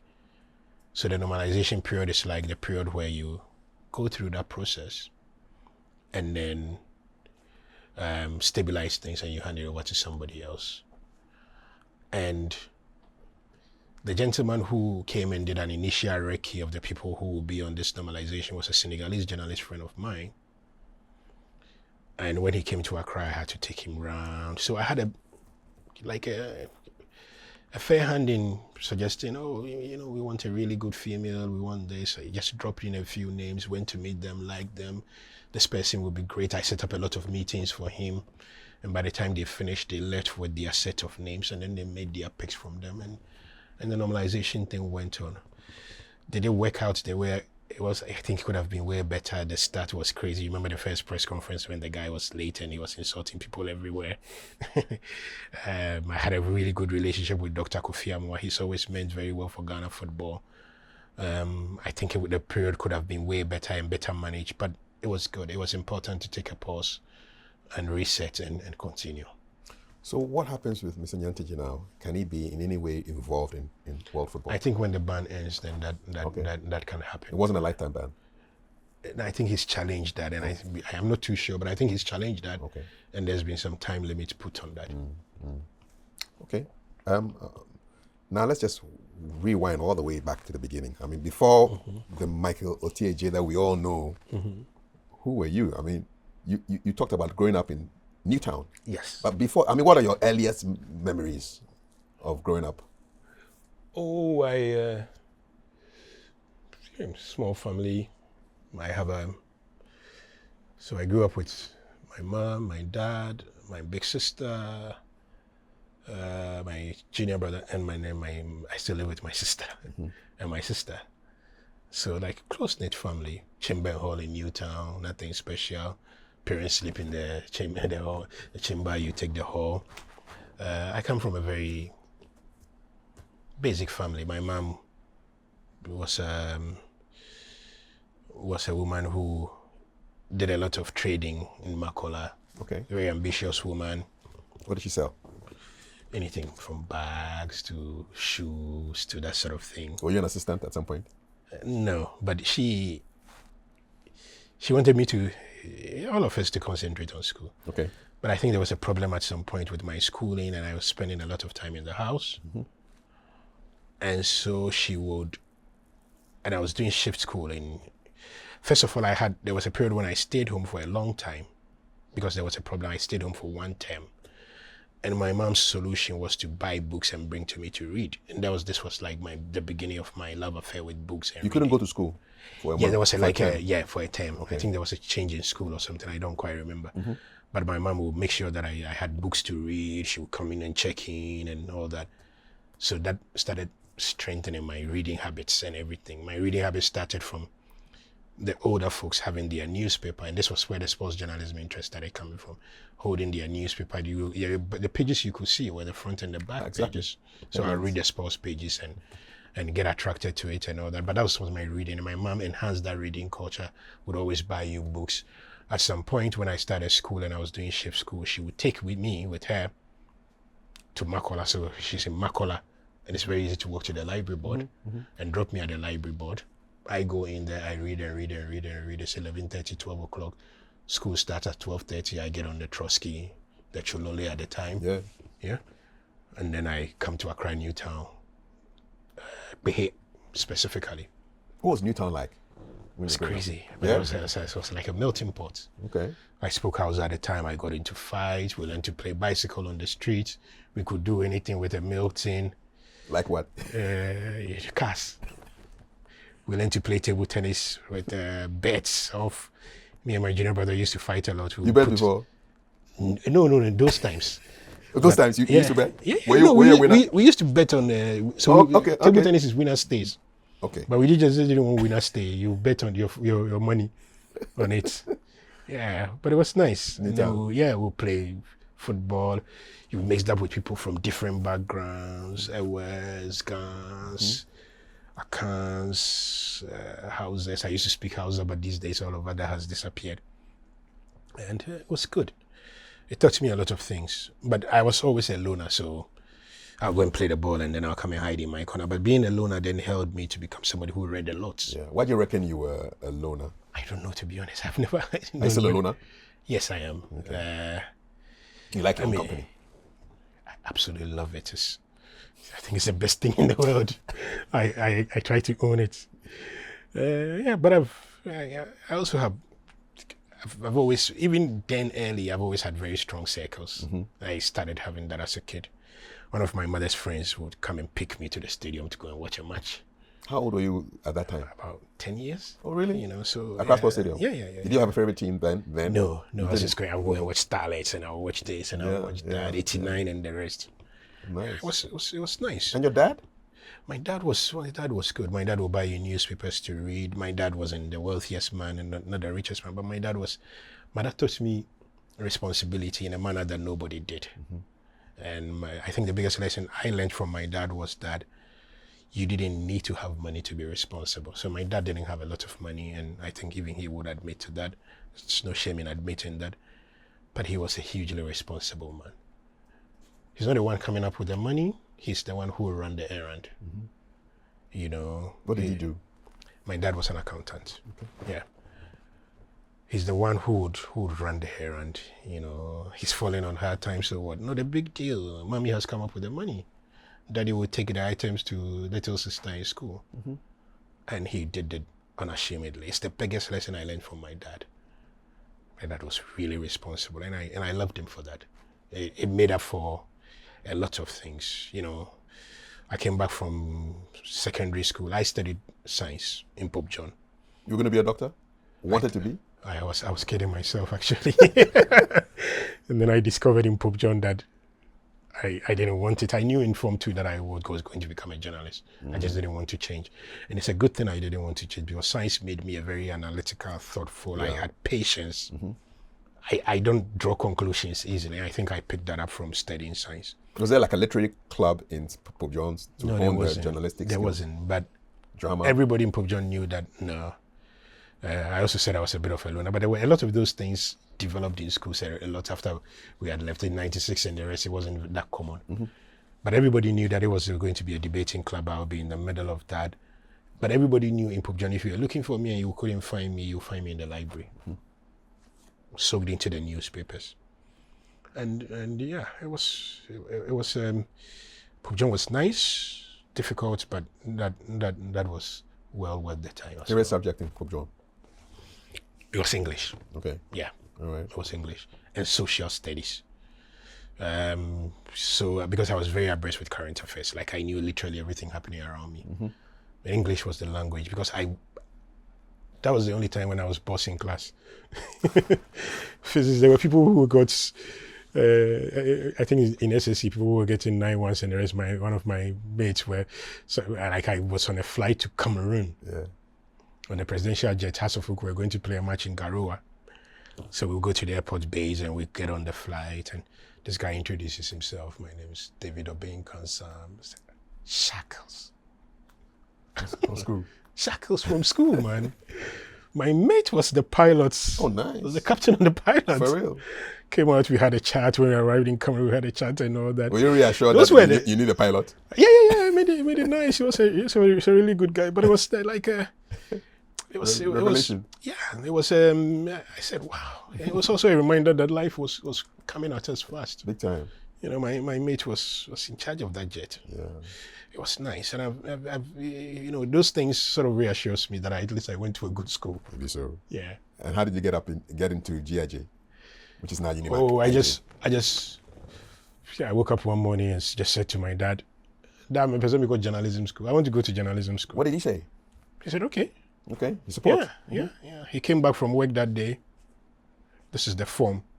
Oh, he brought the form? Yeah. And nice. This is the thing that I like about my dad. He scouted the whole of Accra and found me somebody who had gone to journalism school before to prepare me for the exams. So. Yeah. So one Saturday I got up, went to Osu, wrote the exam. There was this mighty myth around GIJ at the time, because it was the only journalism school in Ghana. Truly. About how to get in and all that. Yeah. But I worked there, small boy, went to write my exams. I went to check whether I had passed. I had passed. Interview sets. I went to do the interview, went to check whether I had passed. Then I go in. It was actually straightforward for me. And I went in, had a wonderful set of mates. Stan Dugbe, who is Deputy Chief of Staff now. Akwesi Sapon at the BBC. Atokwamina Dazi. Hadiza Nuhubila, who is the Mirror now. Had quite... That's a good cohort, man. No, our cohort was... Yeah. Our year group was strong. It produced some of the best journalists and all that. It was a very competitive class too, so it was good. Favorite lecturer? It was Michael Oti Adjei. Okay. It was Michael Oti Adjei. I don't know whether it was because mass communication is the base of everything we do in journalism, or because he took a very good liking to me. But I love that man. He made... but I don't think, but my favorite and most life-changing moment in GIJ didn't come with him. It came with Kweku Sechiado. Before we go on internship, they prepare you. So they bring established professionals in to come and have a chat with you. And Kweku came in. So even though I really wanted to be a journalist, I didn't understand the monetization, that sort of thing. And it was Kweku who, without knowing, provided me the reassurance that it was possible to make money out of journalism.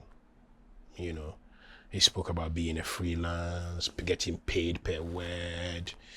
And I sat down and listened and was really inspired. Paid per word? Yes.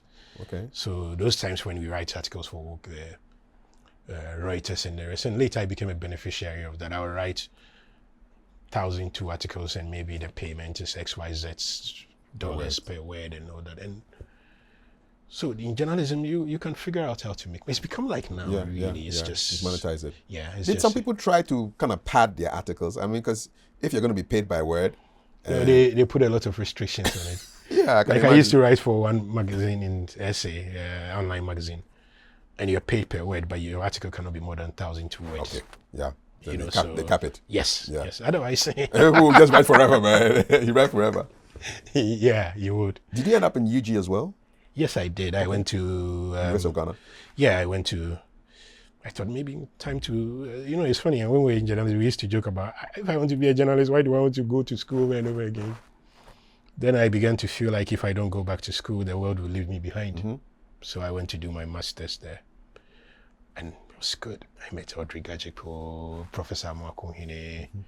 I built a really good relationship with Prof. Kwame Kakari. Yeah. And, you know, my thing with my period there was I was on all these writing gigs.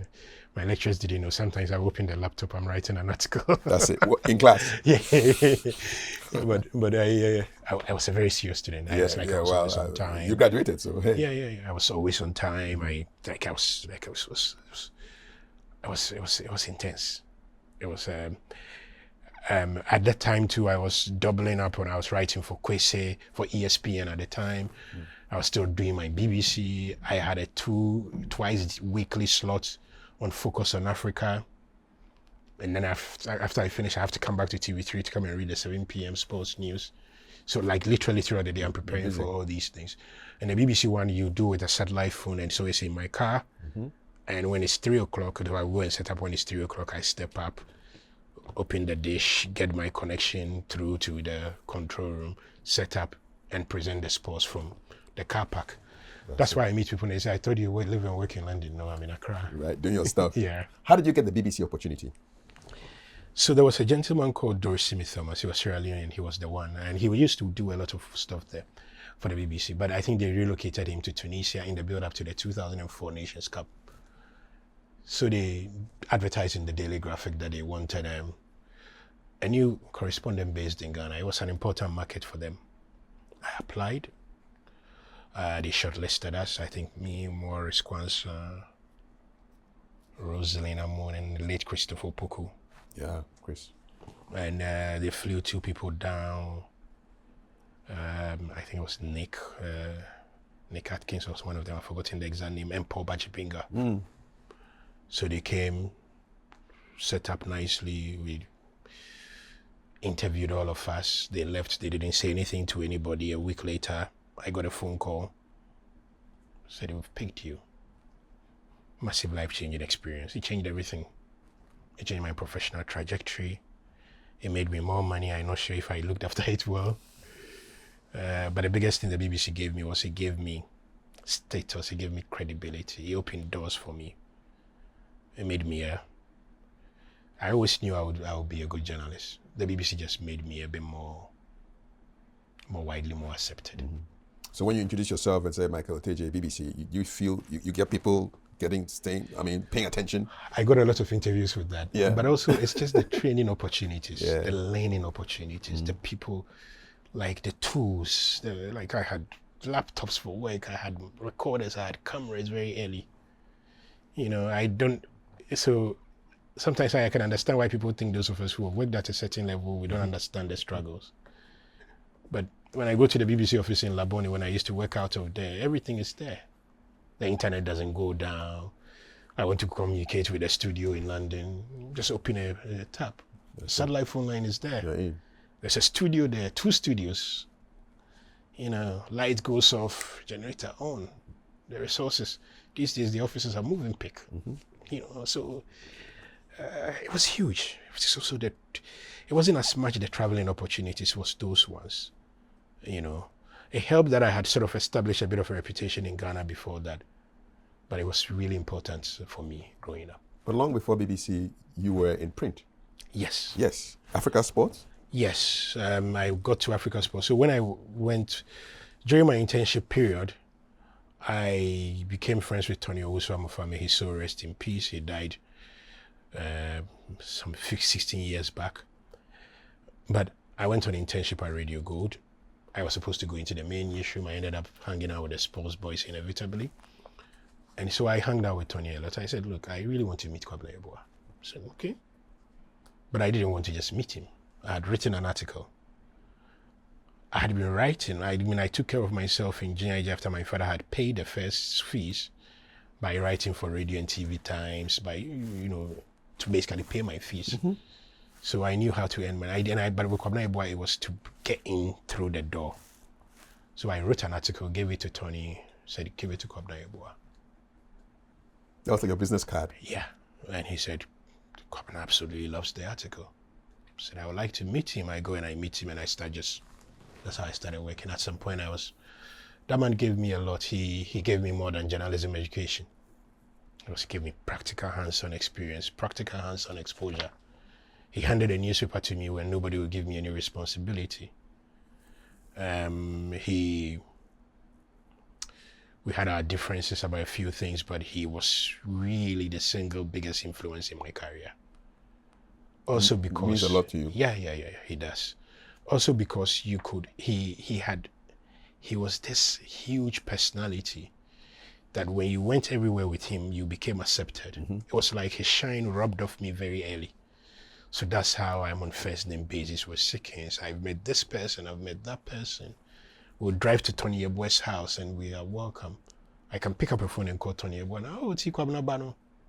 You know, so he did a lot. He did a lot for me, and I'm grateful for that. Did you ever get to produce sports highlights?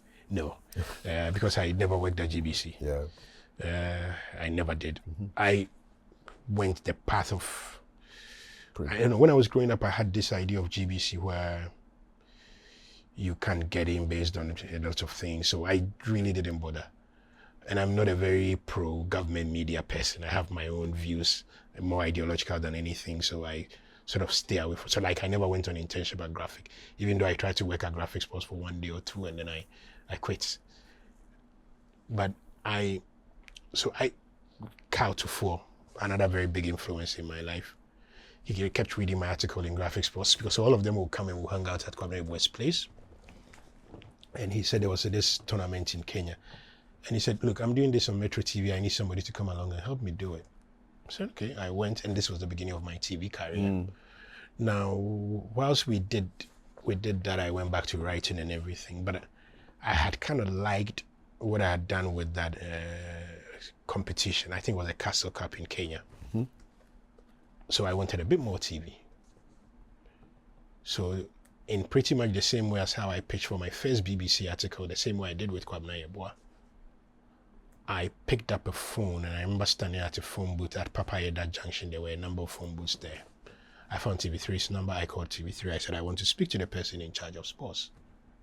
They put me through to Nadlai, who is at Metro TV now. And I said, look, my name is ABCD. I write for Africa Sports.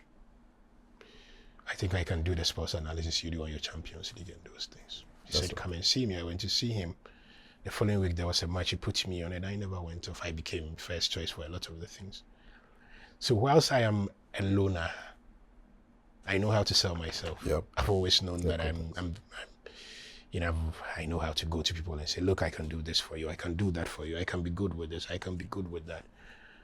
My first article with the BBC, I had gone to interview Odate Lamte. I am sold on Odate because I told you my first major tournament was the Under-17 in 91, and Odate was the star. So in my mind, Odate was like a god.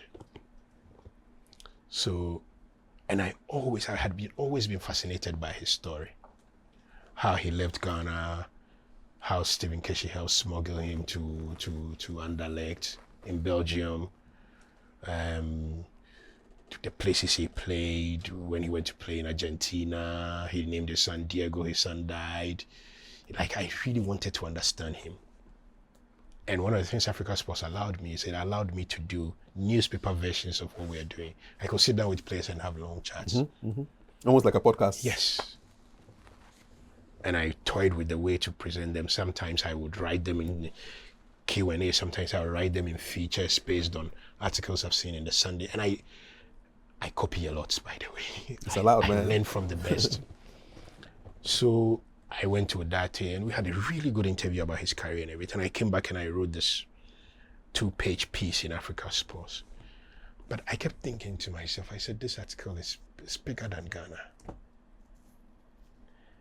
I couldn't get it through to it because I was reading a lot of World Soccer, a lot of Sunday Times, a lot of... I really was never going to let my horizon be just in Ghana. So I go to Towers Cafe down the road from Kwabena's office in where the 805 restaurant is now. That's where Kwabena's office used to be. Just walk down the road to Towers Cafe opposite Papaya, sat down, opened the internet, found an email address, and I sent an email to the BBC. And I said, look, I've interviewed Odate Lamte. This is why his story is important. First African to do A, B, C, D. And I think it will make for a great web article. If you're interested, I can write it. But as I'm speaking, I've already written the article. They say, yes, I sent the article. I never bothered to chase the payments. Because for me, the payment was that byline. And this was, I think it was 2000 or 2000. I forgot 2000 or 2001. So you've got to sell yourself. Big time. I meet people these days, they come into my office and I say, what do you want to do? They're not, no, they say they want to do everything. Yeah. Or I want to be a presenter. I said, do you understand the work that goes into being a presenter? Do you understand that it's not just putting your face on TV and talking? Where is your body of work that's going to hold you up? That's it. And then I just realized that too many people, but it's also not them. Look, we were never taught pitching in journalism school, for instance. But pitching is one of the most important elements. Your whole life is like a story of pitches. Yes, I always make a pitch. I don't joke with that. How did you get the Joy FM gig? Joy. So again, I just picked up a phone. I wanted to relocate to London. I was tired of life here, and then I had Kujofiano will laugh at me about this, but I had picked up a phone one day and I'd called the Scottish Football Federation because Ghana was going to play a friendly before the 2001 World Under-20 Championships. I called the Scottish Federation. I said, I'm a Ghanaian journalist. I want to come and cover the game. If I wanted to a career in visa connection, that's where I would have started. And then they said, yeah, okay. I said, yeah, so you need to send me a letter to be able to apply for the visa. Exactly. I said, okay. So I had one of my friends. He was also a journalist. We apply. He gets his visa. I get my visa. Because in those days, you're standing there for the interview. If they bounce you, they tell you. True. So they say, okay, you will approve the visa. Go home and come and pick. And I told the whole world that I have a visa. I even went to do a watching party with Stan Dugbe and the rest. Then one day I go back to the embassy. My friend picks his passport. And then they call me, they said, there's a problem with yours. Apparently there was a period when most of the passports had the problem with the picture. So my passport had this look as if it had been tampered with? Yes. And they said, look, we know that it's not your fault. It's a problem with the passport. But if we cannot allow you to travel with this passport. So if you can get a new passport, we'll give you the visa immediately. I don't think I've been that sad in life in a long time. After the watching party too? I'm telling you, the way my friends laughed at me. And if it was me, I would have killed them because I can tease a lot. But it was a blessing in disguise. So you know go? No. Okay. It was a blessing in disguise. At that time, who are you to get a passport in one day? No, it's not going to happen. Yeah. And I knew that if I took 2 weeks to get a passport, the embassy would say, the event is gone. Where are you going? So off the back of that, I picked up a phone and I called Neil Armstrong. He was general manager at Joy FM. Then I said, Neil, I want a job. And I got into Joy FM. That's it. Yeah, I've been very lucky with those things. I have to be honest. I don't think it's luck though, man. It's just application. Yeah, you know what you want and you ask for it. No, but if the people wouldn't give you audience, you're not getting it. A lot of them could have said no. Yeah, but you backed it up with work, man. You have to produce. Yeah, they have to give you the chance first. At Joy, they had to give me that. I was doing a lot of newspaper writing, but I had not done radio. Even though I have to admit, our period was a bit like the golden era for anybody who wanted to be a journalist. Too many radio stations, not enough talent. So you walked in immediately, you are there. Yeah. You became head of sports. Yes, but it was, we were just running a team thing. It was not in the deliberate definition of that. And you wrote for Statesman as well? Yes, I did. I had a column in the Statesman. That's where my relationship with Gabi Asayotri began. I used to write a regular column. I had it going for a very long time. You realize that football and politics mix a lot in Ghana? Yes. All around the world. I wrote for Statesman. I wrote for Independent. I had a column in the Chronicle for a long time. So the editor who was at Chronicle then left for Statesman. I forgot. Later he was news editor at either Adum. It's unfortunate I don't remember this man's name. Ohene. Yeah. He's called Mr. Ohene, yeah. And so I had a column, but like for me this was also like I learned very early that I needed to, because I was doing freelance journalism. I needed income. Yes. I needed income. So the pitching was a survival instinct. Yeah, to get money in your pocket. Yes. Yeah. GFA, you did something with their website. Yeah. So the first one that, after we qualified for the World Cup, myself and my friend Obri Abua, again, we said, look, you need to look a bit more spicy. Yeah, you're on the world stage now. Yeah. So we built it. So I gave us something good. And then I went off it after some time. Yeah. And Kickoff Ghana, what was that like, setting that up as a founding editor? So Kickoff basically was the South African franchise had decided that they wanted to spread into markets. They had gone to Nigeria and then they wanted to come to Ghana again. They fly 2 people down. We meet at Golden Tulip. We do an interview. I had been put through by a Nigerian friend I had made in the African football magazine space, Sam Audu. So thank you to Sam for that. They met me, really impressed. They asked me how much I would charge. I didn't want to say anything. I didn't know what to say, and I'm glad I didn't say anything. Because in the end, they paid me about 3 times what I would have asked for. And it was very good money at the time. About $2,005 in around 2007. Good money. Yeah. That was like the one-to-one. Yes. CD. Yeah. Yeah. It was very good. And it's unfortunate all the global crunch issues of the mid-2000s and the rest sort of doused down on that. But we ran it for a very long time and then we eventually let it go. But this was also me building my capacity, and it was also part of why I have become so good at adapting, because when you work for Kickoff, you understand search engine optimization, you understand which story works, which story doesn't work, you understand Google Ads a lot more, and all of that goes into making me a bit more fun around. I can see trends very early, and Kickoff was one of the reasons. Impact of digital. You did some training with in digital broadcasting? Yes. So even in my first training at BBC, we were taught about websites and all those things. I've always been there. But I became general manager, digital and media general, based on really just my understanding of the space and my expertise. And I'm happy that the TV3 accounts grew. Everything else grew. I like to say something. When I do something, I apply myself well. I had never been an out-and-out news person. And I manage media general news, and not once did any of the indicators drop. Not the ratings, not the revenue, not the quality of youngsters coming through. And I did that for 3 years. So I like to apply myself. Yeah, I can see. What of those hats do you enjoy? I mean, you ran digital, you ran news, you ran sports. Which one is your? It's sports. Definitely. It's sports, yeah. It's sports. But it's because all these things are at the intersection of each other. If you understand news, you understand your content game better. If you understand digital, your adaptability to these changing times will be immense. And I think I do all those things quite well. If somebody wanted you to give them some pointers, maybe a free mini masterclass on how to use digital, what's the key things that they should know? Golden rule: it's your biggest CV now. Yeah. Say the right things, do the right things. Think of it as TV, or sitting in front of your parent. Don't put anything there that you don't want. You don't take it like a joke. So the same things you don't want to say on TV because you think TV is a formal platform. Don't say on digital. Don't say on your Facebook. Don't say on your X. Don't say I've broken that rule sometimes, but that's the main thing. But think of it as where the world started moving long ago. That's your CV in one place. It's your biggest selling tool. It's your biggest marketing tool, and it's a behemoth money making opportunity. And that's why I think young people are very lucky these days. Yeah, the tools are there. They said the same thing about me, by the way, when I started journalism. Yeah.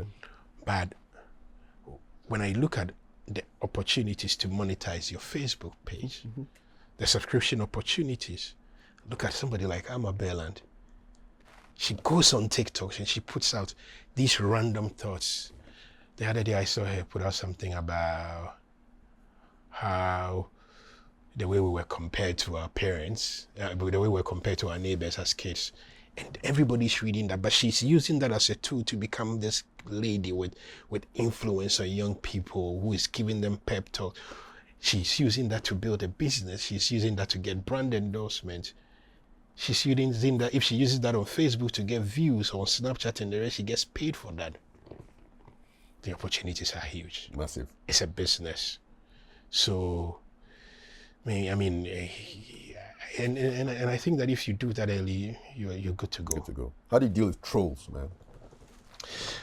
I used to talk back a lot. Yeah? I've grown up now. These days, don't talk much these days? Nah, I just ignore it. That's all? I am not going to lose sleep over some guy who thinks I'm not good enough or my opinion on Man United is rubbish. I really don't care again. What's the most hurtful thing that somebody has told you? And if you felt like, I get very angry when people suggest that my opinions are the outcome of payment. That thing really annoys me. Yeah. That somebody paid you to say this. Yes. So because I think that it sort of reduces my whole body of work. But these days I don't respond to it again. That's it. I responded to it once on X, and I had all this backlash because I insulted somebody's mother. I said sorry afterwards. You insulted somebody's mother? Yeah. in the Ghanaian language, or because that one is I more wrote it- more impact. I was more nice. Impactful. I was nicer about it, but I was so angry. Well, what did you say, your mother? No. I think I said something about. I don't even remember because I said something I can't see you in that that. made reference to his mom. I can't see And you in that light, man. And I Michael. regret because my mom is my everything. So I'm a bit, But yeah, I told him. You apologize later. Yeah, I did. Okay. And then All right. afterwards, I've never had a storm like that. That's it. Yeah, I don't want to deal with anybody on That's that it. score. Does your mother follow you on social media? No. Unfortunately, my mom died 16 years ago. Before social media? Yeah, way before. Way before. Wow. Yeah, but my mom used to watch me on TV. I don't know what shot my mom died when I was on assignment in Johannesburg, in South Africa. 2010, yeah. Oh, the World Cup? No, Before it the was World Cup. in January, yeah. So I had gone with the Black Stars to Nelspruit for a pre-Nations Cup campaign. I like to pick the things that journalists don't follow, and then I follow because I Yeah. get more content. Thank you. So I'd gone there, done my work, come to Johannesburg, went to my friend, Kwabena in Pretoria, and was at a hotel in Hatfield, I think. My mother was not well. She had been taken to hospital before I traveled. Yes. And I'd had a chat with her. Okay. When I got to Johannesburg, we were joking about what you want and all those things. And she said to me, I know that you're not going to come and visit me before you go because you don't like hospitals. But I spent like 2 weeks in Nelspruit. So she had come home. And the previous night, I had a chat with her. Madame for Sister Abna has come to look for me. I've gone to see her off. I'm back. But I'm lying in my hotel room in Hatfield, and I get a call at 7 a.m. South Africa time, which was 5 a.m. here, and I knew immediately that my mom had died. You knew? Because yes, my sister never calls me at 5 Ghana time. That's also the thing with me, is my instincts are so razor sharp. The moment I saw the call, I knew what had happened. So if I get a call, I always panic at phone calls. So if I'm not good with you and you call me around 10 or 11, I get really worked up about, you call me at 4 a.m. Because I will pick, because I don't know what is going on. Exactly. I will pick the call. And some people would text you at 4 a.m. and say, oh, you are the guy I met at yes. No, please. I had a call at 5 once and somebody wanted to debate some house issue. But so I was told my mom had died. I had to change my flight, get on the flight back. One of the worst flights I've been on. Earpiece on, music throughout. I came back to Accra. We buried my mom. But my dad had died 17 years. My dad died in 2003, 7 years earlier. Yeah. I had gone to BBC to do all those things. When I came back in December, my dad died after about a year of illness. Yeah. What did you learn most from your mom? Hold your ground. Okay. I look soft, but I'm a very difficult person to deal with if I want to be. Everybody I've managed will tell you. Hold your ground. Yeah. I hold my ground a lot. I don't like no for an answer. I give you an assignment, you must do it. I encourage people to talk. I will listen to you, but I hold my ground. But the thing I learned from my mom the most was compassion. So my mom would cook for area boys. She didn't have, whether you were pounding fufu for her or not. My mom, when we moved into Santa Maria, the area had waterlogged issues, and when it happened, she would take people into the house, prepare meals for them. My mom was a really good person in that regard. And the first thing I learned from my mom was that in life, you don't lose anything by sharing. Yeah. She was very good at that. And I loved her for that. She makes it very easy. So I am a bit like that. People take advantage of that, but I also always say that if you don't use the money for that, you use it for other things. So, but that's one of the first things. So compassion, hold your ground, but that sharing truly is caring, and that you always get it back. I have them. Sometimes I feel like I'm the luckiest person. I have one of the strongest network of friends that anybody will want to have. I was talking about Stan too, but I can pick up a phone and we can discuss anything. Yeah. I've met I met a gentleman at Lunch City who became one of the most important friends in my life. I named my son after him, Kafui Dey, because he impacted my life in a way that was unthinkable. I used to work with his nephew, Jerome Otri, so I sort of set that up. Two of my friends are co-founders at Haptel, and because I know how to keep those friendships, I've kept them, and it's become a really good relationship that's gone beyond friendship, that utilizes your expertise. One of my closest friends, Delaji Junior, is marketing manager at First National Bank. And, you know, he's just not a friend, he's like a brother, and we can talk about anything, we can laugh about anything. There are people in the Black Stars I've offended, but a lot of those players respect me for my professionalism, and I can pick a phone and have a conversation. So the reason I can sit down with Kufu, I can call Stephen Appiah any days, because when I was working, I treated them with the utmost respect. And all those things I learned from my mother. So in the way to keep relationships and keep meaningful ones, there are some things I don't care about. I don't please people, so I struggle with that a bit. And when I'm managing teams, I really don't have room, and I don't have the patience for lazy people. People say I'm a bit impatient with unintelligent people as well. You know, like we keep saying the same thing, and you keep doing the same thing. Why? You understand? And I can get very worked up. And rightly so, man. Yeah, I also don't like people who are not adaptable. So I can't stand journalists who say, this is how we do it. No. This is how we do it. No, switch it up. This is how we do the SOT. No. Why do you want the person to stand and do the story when he has to write a script, and the producer has to look at the script, and then we have to go through the script, and he has to go through it? It makes me tired. SOT, is that sound on tape? Yes, it makes me tired. Oh, 10. Like, it really makes me tired. So do the work. Yeah. So I really enjoy, and I'm a big fan. I'm really big on encouraging young people through journalism and all that. It's something that I like doing a lot of. You mentioned your son briefly. I wonder what your mother would have made of your son. Once in a while, you guys pop up on my feed, man, on Facebook. Yeah. You in the car and you go swimming and things like that. Yeah, it's chopping my money small. It's giving me purpose, though. That's what they're supposed to do now. Yeah, he's giving me purpose. Yeah. My son comes into the world, and I have the capacity to give my son the best possible life. What are you waiting for? When I came back recently from Germany, I said I would give my son even more. There's so much to see in the world. Yeah. You know, but if I can afford the best school, I'll take my son. When I take my son out on weekends, I'm not doing it because I love him, and you know, I'm doing it because that's my job. Yeah, you're responsible. It's my responsibility. That's it. I take him to swimming lessons because I don't want him to be 35 like me before he learns how to swim. You finally learned? Yeah. I can swim. Yeah. Oh, I can swim. Nice. Efficiently. Nice. Yeah. It was part of that era where I was doing gym. I was doing, you know. Yeah. But I take my son because I want him to mingle with people well. I don't want him to have a fear of anywhere. I take him to fancy restaurants because I don't want him to grow up like me and walk into a hotel and feel intimidated by anybody. I would take my son on a Euro tour and we'll have fun. Once in a while, I would check him into business class and make you feel him. Yeah, but that would be only once you sit there for Once 20 seconds. Yeah, I'll give up my seat for him. Know what it's like, man. That's it. But just the way I've been deliberate about my career, I want to be deliberate about my son. Yeah. Because me, highly unlikely I'll have kids again. Mm-hmm. I am not big on kids. I'm not sentimental. Okay. You know, I am not one of those people.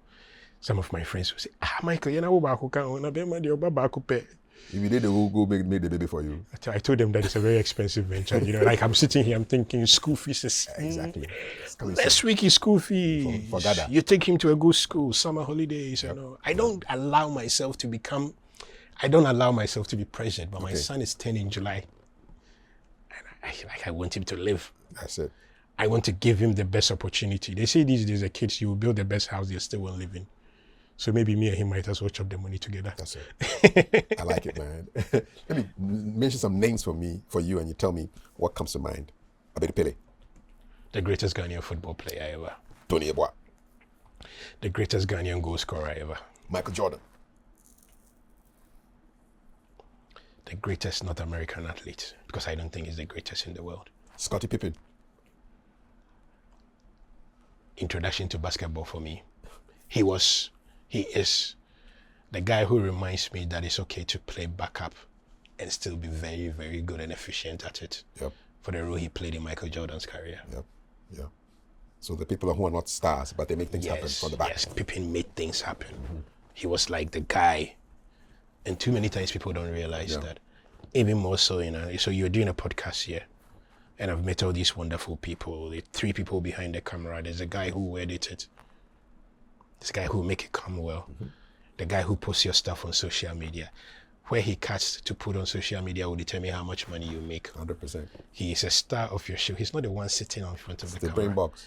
But that guy has to understand that he doesn't need to be the one whose face is there to do his job well. And Pippen reminds me of that. That's why I think sometimes sports is the biggest leadership and learning tool that you can have. It's the biggest. We went to Kinshasa once and playing a World Cup qualifier, Marte Stadium, full stadium, a lot of noise. And you could tell, as Sinapi always tells me this, you could tell that the players were panicked a bit. Because when you enter the stadium, 80,000 people are shouting on top of their voice.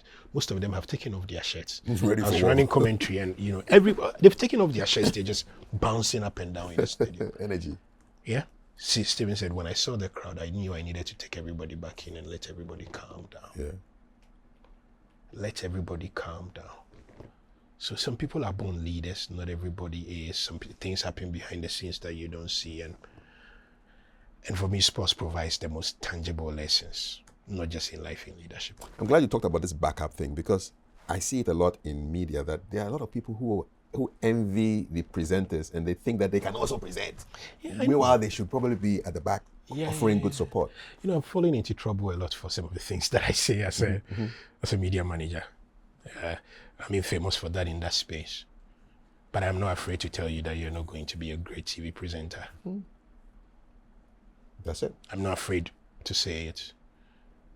Some people don't like it. Some people will prove you wrong. When I started on radio, they said my voice was so bad I wouldn't make it as a broadcaster. No. I prove people wrong.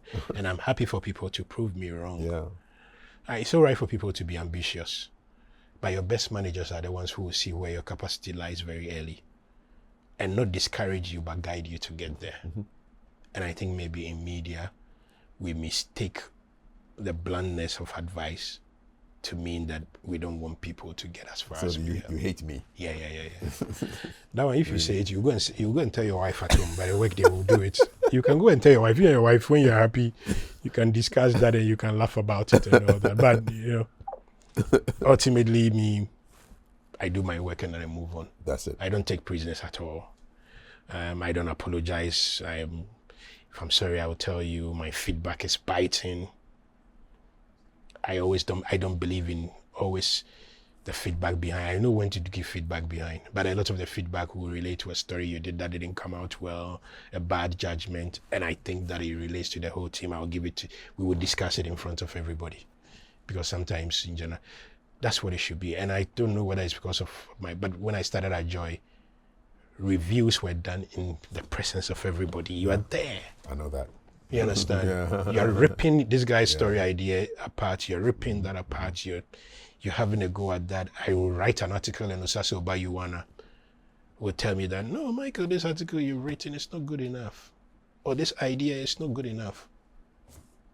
But I've learned a lot. I've come to understand that you have to balance the cultural nuances. You have to know the people you're dealing with, what they are good at, what they are not good at, their emotional thumbnails and the rest, and you have to deal with that. And so I've adjusted. I've become way better. That's it. I approach issues differently these days. I approach issues of, I don't think you can do it. I don't say it in the same direct, blunt way. I will find a way of telling you. So if I'm not convinced that you're going to be a great TV presenter or you're better in production, I will give you more production responsibilities. And I will say to you, look, I worked into TV3 Sports when I went there full time in 2015. And I saw a young man, he was Yaofo Sulabi. Enthusiasm was there, Kawawa. So, we were struggling to find voices on air. And I think it's important when you're a sports journalist to mark your territory, because people don't always respect us. So when you're in a new space, you mark your territory. And for me, starting that fight is always my first way of saying to you that you're not going to run me over. So I wanted the voices that read the sports items and the rest to be sports people, not news people. So I said, look, take the script, go and read it. I want to see something. I could, now I can tell the talent and I could tell the talent, and whatever the objection, I never back down on those things. So I can go to war for the best young talents in the world. And I always do for them. I do that every day. I think some of the people say about me is Michael never wants any bad thing said about his team members. That's not true. But I'm not giving you, who is not part of that team, the chance to run my team down. 100%. Yeah? Yeah, I agree with that. And if I take my team to the cleanest, because my team members, they know that when I get worked up about something, we are going to cover Carlos Queiroz press conference. Where is your plan 3 days in advance? Mm-hmm. Where is your social media plan? Where is your quote card plan? Are the templates done? Have you secured your spot at the hotel? What time are you arriving? Every journalist now is complaining that there's so much focus on bloggers. I was at the Queiroz press conference. The bloggers arrived 3-4 hours before. They were ready. Picked the front spots. Thank you. The journalists were walking in like they own the place. That's it. And then they will still go and complain. No. Go in. Mm-hmm. I left my house at 6 a.m. By 6:45, I was seated at least. I didn't leave till 3 o'clock. When was the unveil? It was 1. You got there at what? 6, because we had programs set up there that day. We were doing New Day from there 9. We were doing our Sports Daily there at 10. The 10 Sports Daily ends at 11 to 1. And I knew that there would be a fight over the sport. So I went the previous day, went to check it, came back. There was a confusion about whether we should be allowed to be there. I was arguing with hotel staff. I'm not going to take I don't take no for anything. Hold your ground, mama. Yes, I always remember my mother's lesson. Somebody said to me, oh, my house is far. How far is your house? Wake up early. Wake up early. That's it. It's a simple rule. Wake up early. Anything you don't have the luxury of doing with your own money casually, don't force yourself to. That's all. Me, I don't have money for business class, so I buy economy tickets. That's it. Then when I'm checking in, I'll be timing the thing. I'll time it. By the time I get ready to board, or even by the time I complete my check-in, the business class upgrade is at a place I can afford. Thank you. But I know that when I go and buy the first time, if my mother sees, she'll kill me. So I can't worry myself. More names for you. Carl Lewis, what does that mean to you? Before Usain Bolt, the greatest sprinter to ever live. Yeah. The first man to take sprinting mainstream. Yeah. Carl was so. 1988. Yeah. After what Ben Johnson did, Carl took it up. But also he continued the tradition of black excellence in the sprints. Mm-hmm. And it was very important. Such a gentleman too. Indeed. Yeah. Come on, boy. The greatest broadcaster this country has seen.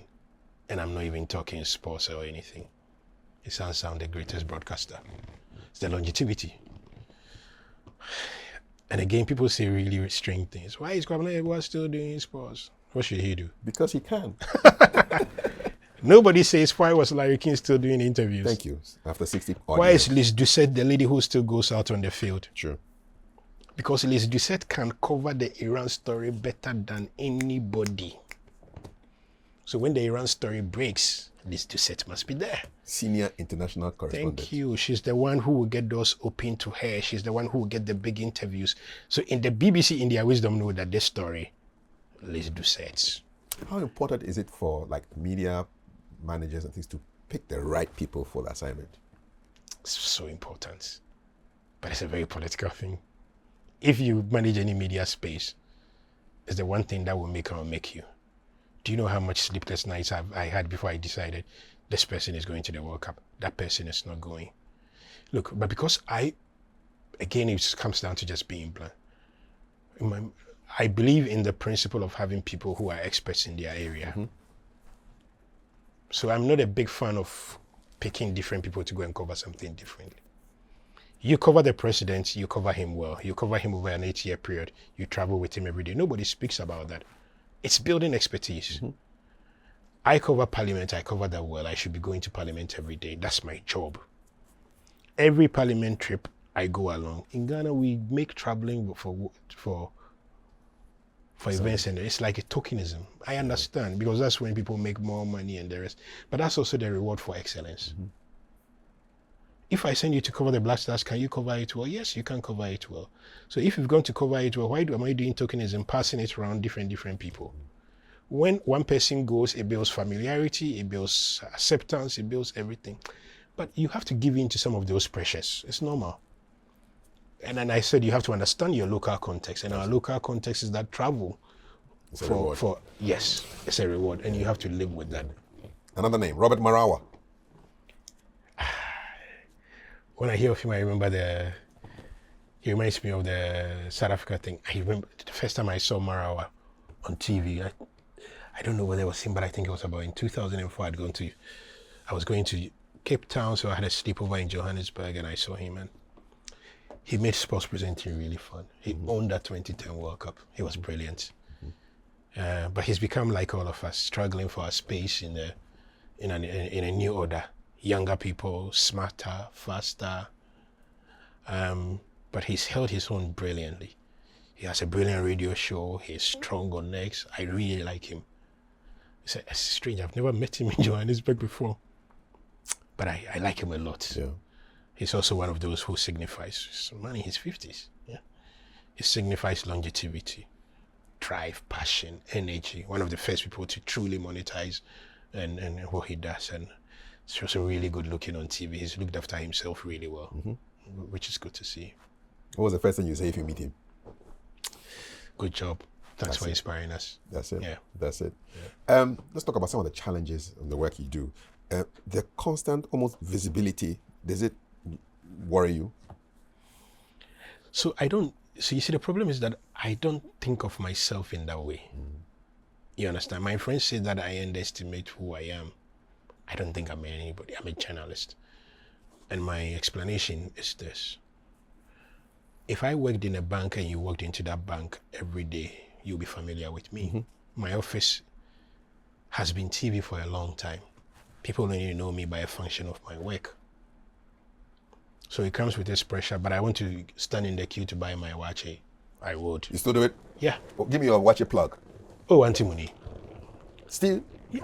Put a lot of money there. I'm telling you. That's why I went to do my departure party that didn't happen. And I was yeah. What is on your, if I should share a bowl of wache with you, what would be on your wache? Wache, macaroni, the leaves that we call salad, meat, fish, egg. Don't bring gari near the wache. I don't know what gari does in wache. Like, what is that? It mixes well with the sauce, man. Nah.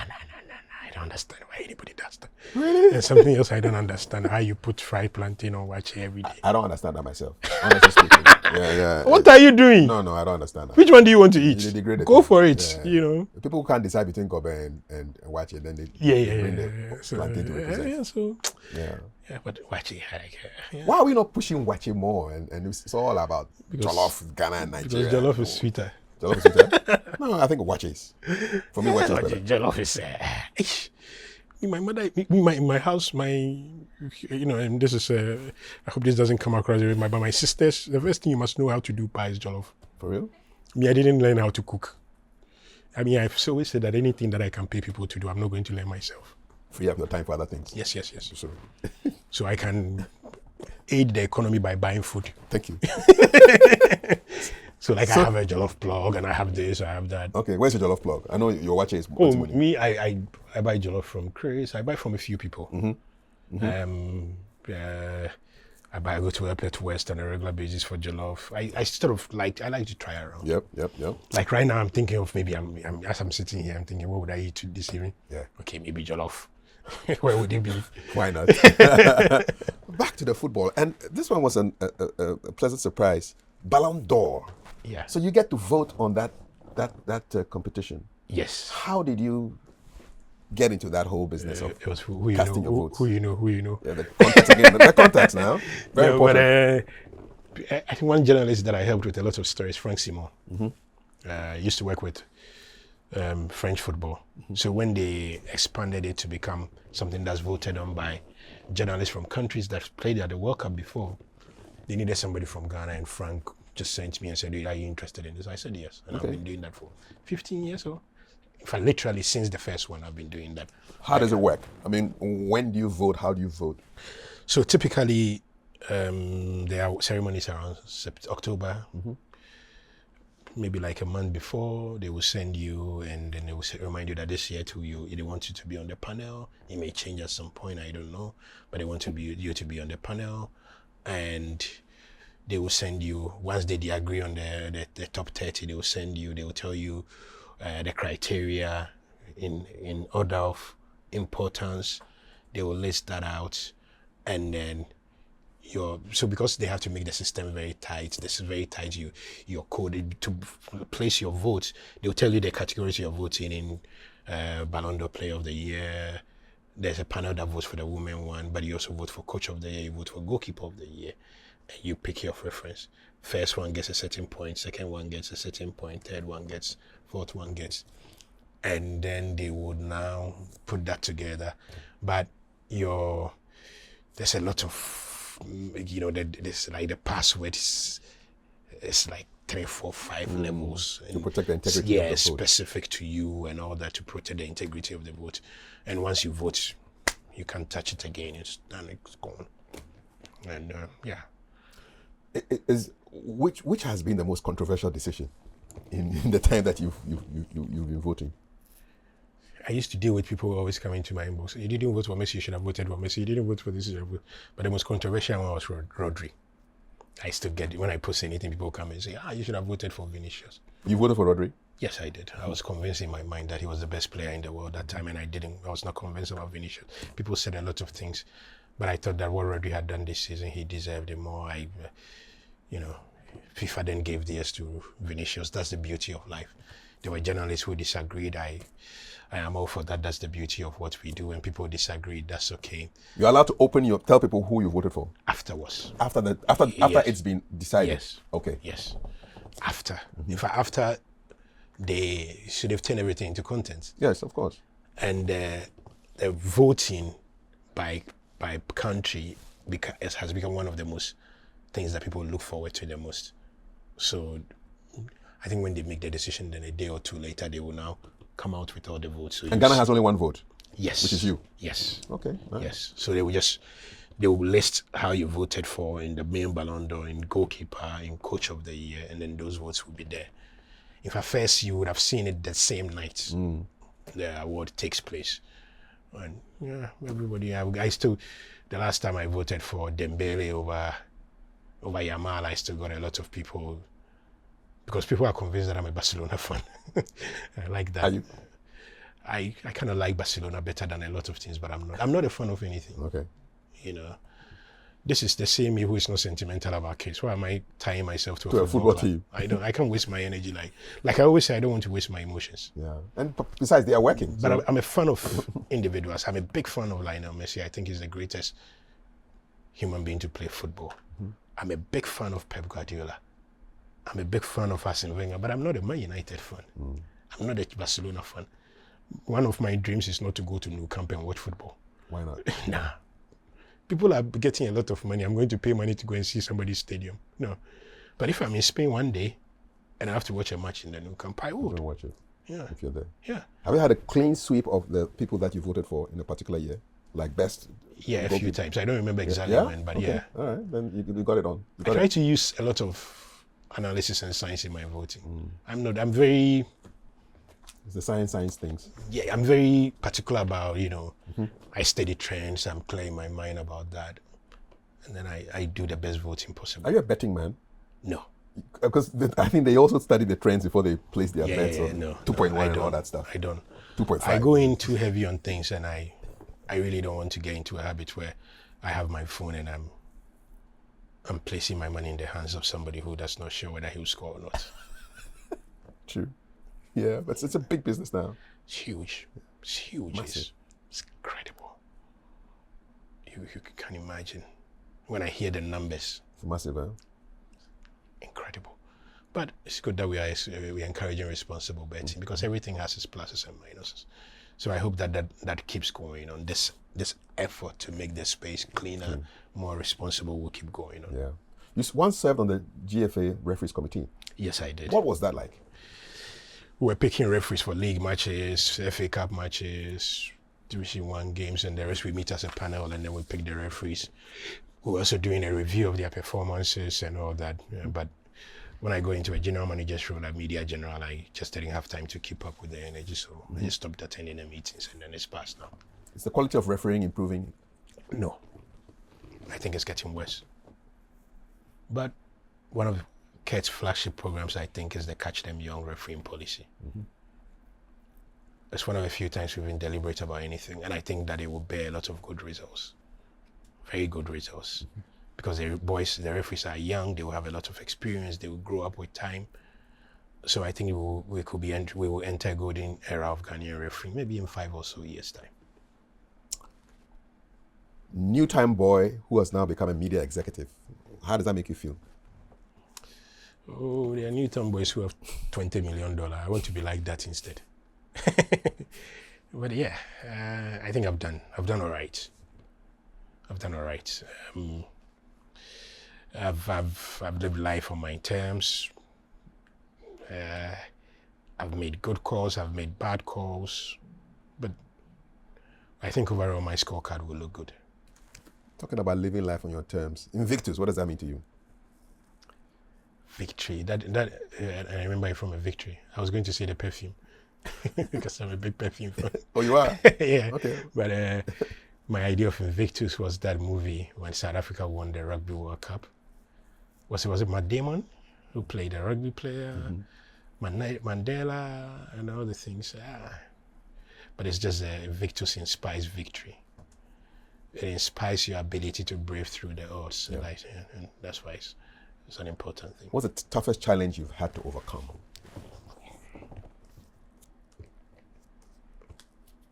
Trying to prove to people that I'm smarter than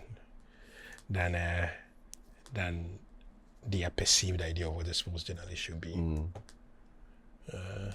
It's always been a challenge, but I really don't mind. People think of you as a sports journalist. They don't think you can do much beyond that. They don't think that you can be that general manager in news. They don't think you can think strategy. They don't think you can think execution. They don't think you can lead teams. They don't think you can. They think that all you know is Kotoko 1 has 1. Commentary. Yes. They base everything on what they hear on the commentary. Thank you. And yet they forget that what we do is what everybody does. Yeah. They forget that, in fact, I say the sports journalists are some of the smartest journalists in this country. We are at the intersection of technology, data, and our reporting is so on the go that you cannot afford mistakes. And we do it very well. We don't get enough credit for it. Fentuo, Gary Al Smith, Yawo Sulabi, Juliet Bewa, Daniel Cranton does analysis and it goes viral. Oreku and Pofo Bailey Shen. Like, and these days, the guys who are just doing the takes on TikTok and the rest, we really know our stuff. And people have to understand that we're more than that.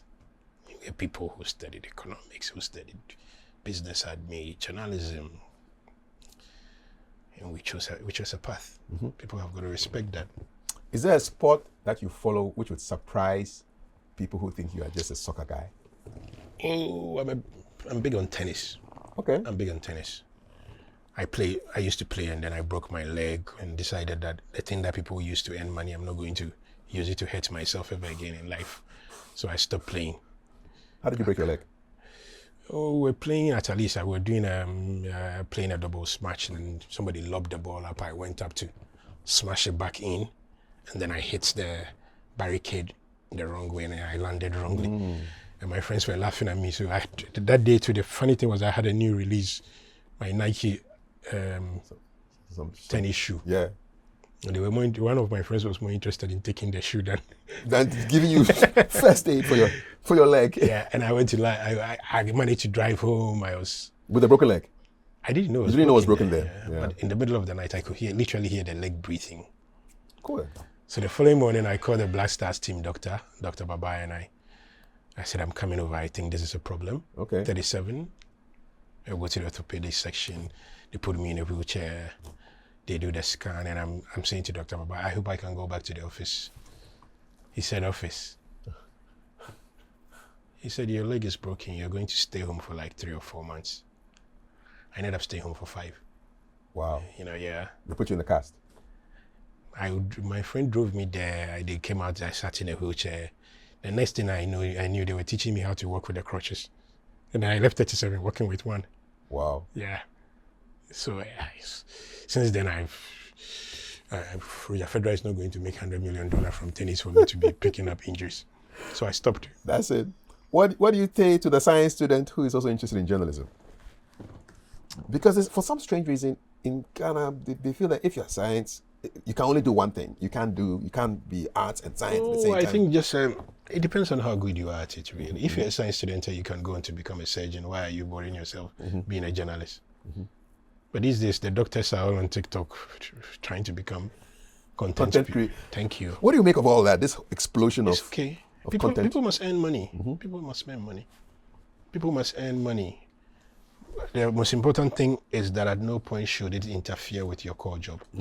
So I hope that all of that. But if you're a science student who wants to chase your passion, but don't forget what your core responsibilities will be. 100%. You know what I would have liked as a person? No. I would have liked that I became a lawyer and that journalism was something I did on the side as a passion so that I can fall on 2 capacities. But I've not done it. Does your colleague Julia, does she still practice? Yeah, she She's does. a lawyer too. No, Eva, you mean? Eva Autry. Autry, Yeah. She doesn't practice. She's a big woman now. Yes. I call her Adjei. She was a big shining light. Yes, she was. Yeah, she's been brilliant. You've watched the Black Stars across many eras.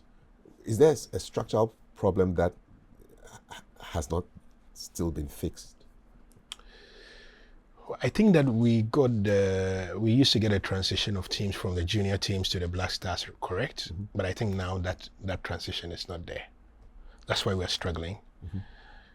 The 91 Starlets dovetailed into the 92 Nations Cup squad. Odate Gago, Isaac Asare went into that squad. They became the core of the team, went up to a certain point. They played all the way up to around 2000. So the 91 squad, the 93 under 20 squad became the 93 under 20 squad. A lot of those were the 92 Olympic squad that won Africa's first medal at the Olympics. And this this transition was smooth. Then you came to 2001, the squad that went to Argentina and finished second in under 20.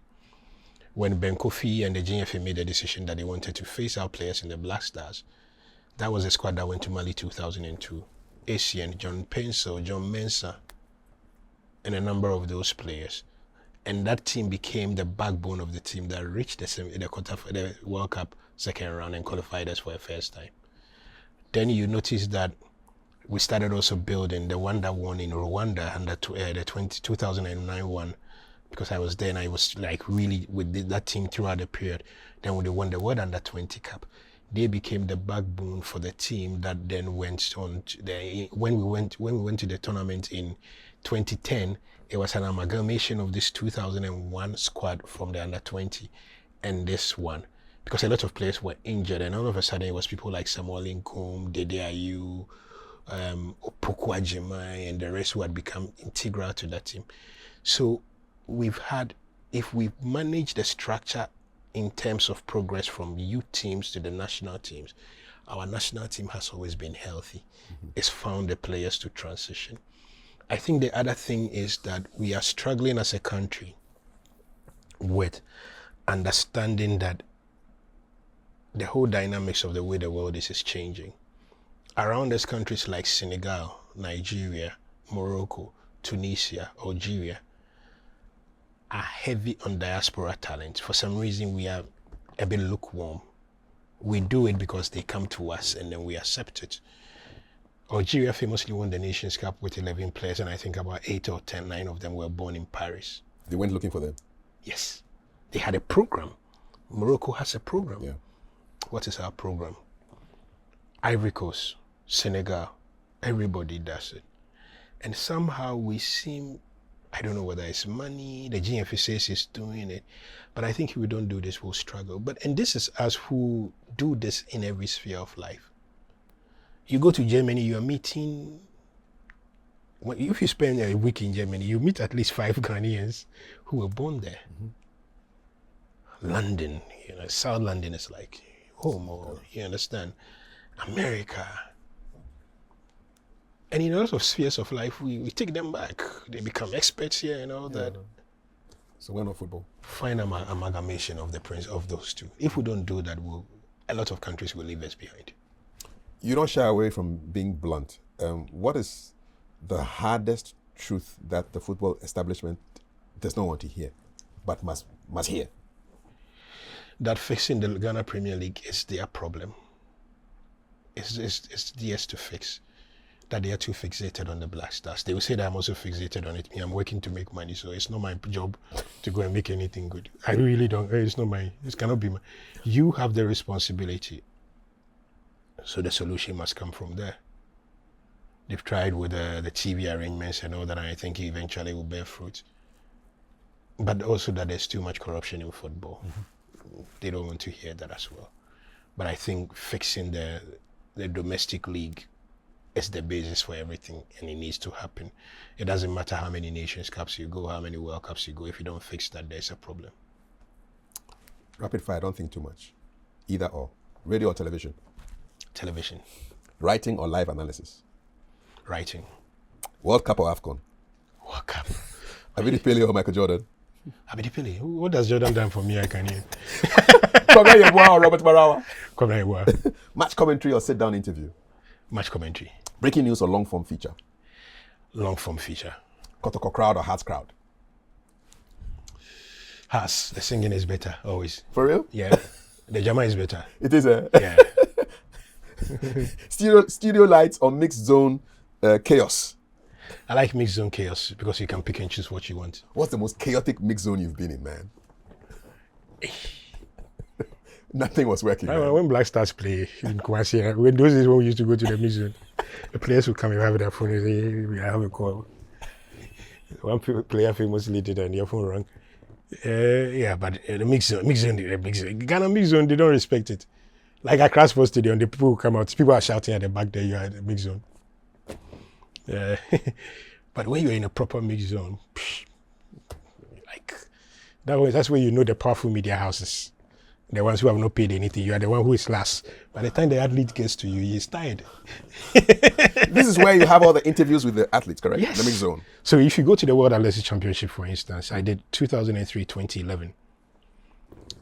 The main TV partners are first 1, 2, 3. Yes. In the mixed zone. Then it comes. Then it winds and then it will come to the Zongo. Who are the Zongo? We are the ones who have not paid anything. You are getting the thing for free. So that one, if you are lucky, your country one day is in. But if the proper Jamaica, Usain Bolt, but the people like Usain Bolt and the rest, they will do the international and they will get to where they are and they will have time for everybody. Okay. So the athletes are taking 20, 30 minutes after a race to get back to the dressing room. Just going through all the... Yeah. Typically. Like, so when I'm going to a stadium to go and work, whether athletics, whether football, I know that I'm leaving 2 hours after the match. Because I'm not going to leave. I have to do press conference, I have to do mixed zone. 2 hours after the match. And the mixed zone is a really fun place. That's where you learn Takashi, how to choke people and get your interview. How to call people. That's like you learn very early, like it's like how you're calling a nice girl out of a crowd. Yeah.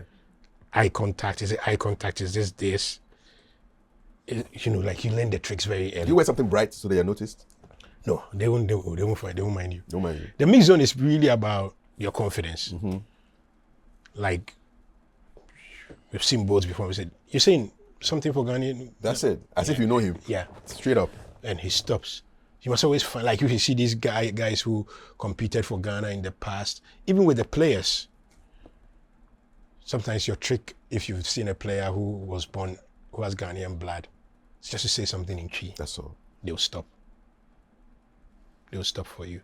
Or I will typically, in a Black Stars, during a 2010 World Cup, so a lot of the foreign journalists started aggregating towards me because I will use Gan or Chi to stop. I won't use Chi. I probably will use Gan. What will you say? Capito men over here. That's all. Newtown style. Yeah. In any case, ACN barely talks, but I could say to ACN, so Michael and become a big cry. That's it. Coaxing him out. Then he would say, "Oh, hard drink." Then he would stop, and then we'll do it. Afa. So those are as for the ones that I don't know them, I will ask you. Because I've studied, I would have done my background research. I know who speaks English, who doesn't. Or, depending on the story I want, I just go for it. But I also learned something from one of the greatest African football journalists ever, Mark Gleason. I observed him working in Mali 2002. He has his notepad. He's just standing there. He's listening to the interviews. He's taking notes. Nice. Let them do the work. I loved it. Because the mixed zone is a free-for-all one. Mark is standing there like, he's a guy who does a lot of the commentary on the nation's Cup match. Yes. That's a smart one. He's taking notes. And he knows the journalists from which country, so he knows who is going to get the best. He speaks French, he speaks English, he's just there, taking the notes. And this was, because he does not need the audio for anything. No. And he's going to write. Yeah, yes, he used to have, Mark used to write for Reuters, for World Soccer. He used to have all the big, we'll go to press conference. Everybody wants to ask questions. They want to be seen. He's still at the back. He's writing, or typing on his laptop. Yeah, because you're asking a good question. Stadium, you get to the hotel. He's done his story. Done his story, man. Your face will give you money. Back to either or notebook or recorder. Recorder. Notebooks are overrated. Yeah. Battery can die on the recorder. So both. That's all. Before we wrap up, I'm just curious about your, first of all, criticism. So when the fans are just going at it hammer and tongs and insulting the team when the team is not doing well, what kind of impact does it have on the team? Do they hear all that stuff? Oh, they do sometimes. The stadiums are very... I've my interaction with a lot of football. You can tell sometimes their body language and the rest. But look, I want footballers to understand something. DS is a really privileged profession. Mm-hmm. If you go to the highest level, nobody's going... Any job that pays you £100,000 a week, I know you're human, but... It's privileged, right? Yeah. They are in a privileged profession. It's not the same when you play in Ghana and that sort of thing. And that's the biggest psychological thing with football. The margin for error is just not there. Either you are a big success in your career or you are not. The difference between owning a mansion and living on the borders of homelessness is so thin in football. That's why, look, I have a lot of parents who come to me, my son wants to play football. I said, is it good? Oh, yeah, they are Maninko school. Give him an option in life. Because in football, for every one Michael Essien you see, there are 1 million people who didn't make it. And their lives, if they don't find the balance. But there are also some, Right to Dream had this wonderful scheme where the people who didn't make it became video analysts. And I always tell people there are so many opportunities in football. Mourinho's story was his football career not going great and he went to coaching very early. Via translation. Yeah. Interpreting. Julian Nagelsmann became a coach in the German top flight at 28 years. What's the name of this guy? Ralph Hasenhuttl at no, there's not Hasen. The guy who is currently at Brighton. It's like 30 something. He's the youngest coach in the Premier League. The guy's commanding what 3, 4, 5 million pounds a year salary. Coaching is the only profession where they say somebody who is 40 is young, 45 young coach. We have a 73-year-old in charge of our team. Yes. He's working. And he's been coaching since. He's like an example of that. He never played football up to the highest level. Mm-hmm. So there are options. Yeah, there are options. Like football gives you multiple career options. You can become a medical doctor and specialize in that. There are doctors who only work in the football sphere. Yeah, Dr. Pambo. Yes. Dr. Baba was a famous example of that as well. Or video analysts, they've become so huge. Performance experts. Or you could decide that, okay, I like football, but I cannot do it. My safety nets are not there. My parents haven't got money to take care of me if things don't go. I'll become a lawyer. I'll become a good agent. Yeah, and represent players. Yes. So I will still get tickets. Me, I'm lucky. I get paid to watch football matches. You do? Not everywhere. Yes, because when I go to work, I'm getting paid. That's it. To go and watch. Yeah. And these days it's become so boring that unless the match is really great, I don't want to go. Can you give it to somebody else? Oh, if you do the work, you must know how to do the work. That's it. I'm just curious, who counts all these statistics? The guy made 40 touches. He did. I think they're using all this technology now. Who does all that stuff, Opta man? and those things, they're using the technology now. But it's big business. So what is it? Is it infrared? How do you count all these things? I've never He's known covered about X it. number of miles. But these days, like the footballers these days, they wear this thing. It's almost like bodies. Oh, I've seen those bras. So Yeah. it's technology. Yes. Counting all the stuff that they do. Yeah. Okay. Some of it is real time and there is. Yes. Even when they come and they see those blue things marked on their backs and there's all those things. It's all sensors. Basically in football, the things that players wear, there's always a science to it. But data. that one is like the proper data collection point for a lot of football. Before we go, what are your thoughts on religion? I believe there's something like, I'm a religious person. You won't find me in church on Sunday. Why not? I don't want to give my money to anybody as tithes. You can go without paying tithes now. No. Michael? My father's death and the way it happened and the church and everything, it just sort of changed my mind about churches. They don't treat you well? No, it's not me. I can deal with it. I didn't think they treated my father well. It's lived with me for a very long time, so I'm not... It sort of cemented this idea in my mind that churches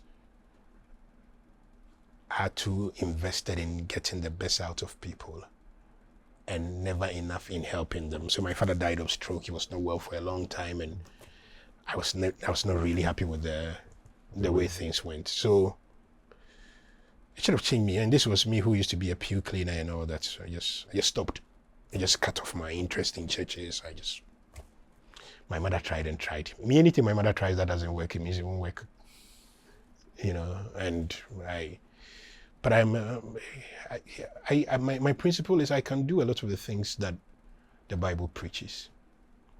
You cannot pay your kids' fees, I'll help you. You need help for medical, so long as you're not mafiaing me, I'll help you. I am good to my neighbors, I'm good to my friends. I am never deliberately malicious. I like to imbibe the principles of religion. Mm-hmm. I want to be a good human being. Mm-hmm. And I don't want to bog that down by whether on Sunday I've dressed and gone to church or not. I like multiple aspects of a lot of things. Buddhism teaches you meditation in a way that nothing else does. You practice it? No.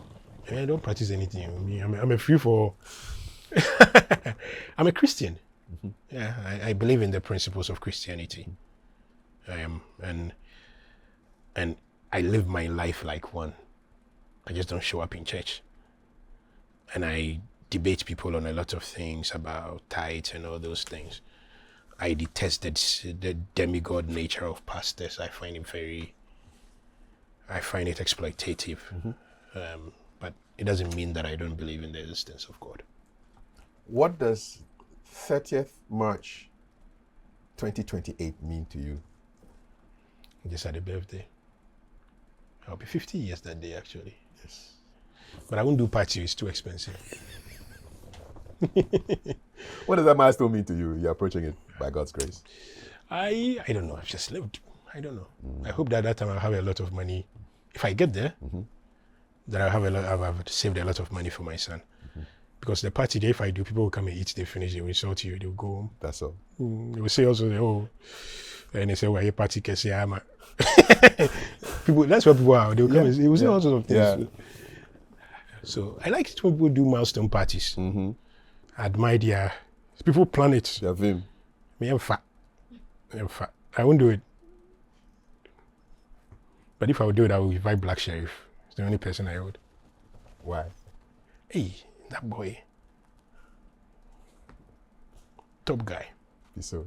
Yeah. In my gym, they know that if they hear somebody singing Black Sheriff, they know it's me. You. I'm wearing my Sony speakers that's completely blacked out, everything happening around me. And sometimes I forget the other people in the studio and I'm singing an album of Black Sheriff. Which is your favorite? Which is your plug now? Which is your Black Sheriff song that is working for you now? I like Simmer Down. Okay. Yeah, so the one day he says, "My team from Babylon, tell me boy, simmer down. That's it. KK, simmer down." It's like, and it's this song, "Oh no, me ni choice, man, me yo, kwe me Susando." I kind of, and I discovered it in, like, at some point in my job, I literally felt like I was alone. And I would be driving home and I would listen to those songs, and it was like I was talking to you literally every day. And that's the thing I like about him. His songs are relatable. So whether it's Toxic Love City or whether it's Simmer Down, or the songs are they're just a way of you can apply them. Yeah. Look at rebel music and where them boys, counterfeiting boys, the wannabes and the talking toys. You know, the guy's installed in your brain, man. Yeah. Ish. It's the only person who has come to TV3 as an artist to do an interview. I went to knock on the car and I said, "Please, I like you." You were a fan, man. I am, you know. I never do that, but fan moment, man. For Blacko. Maybe so. I've been timing Cry. He said that he comes to the gym I go to. One day I want to time and meet him there so that I can take one picture. Maybe so. Listen, Mike, we're coming to the end. Yeah. But when your career is over, what would you want young African sports journalists to say that Michael Oti Adjei changed? That he took his job serious. That he made you understand that your journalism requires the same effort, energy, preparation, like a surgeon, like a medical doctor, like a lawyer, and that he understood that you got nothing on a silver platter in journalism.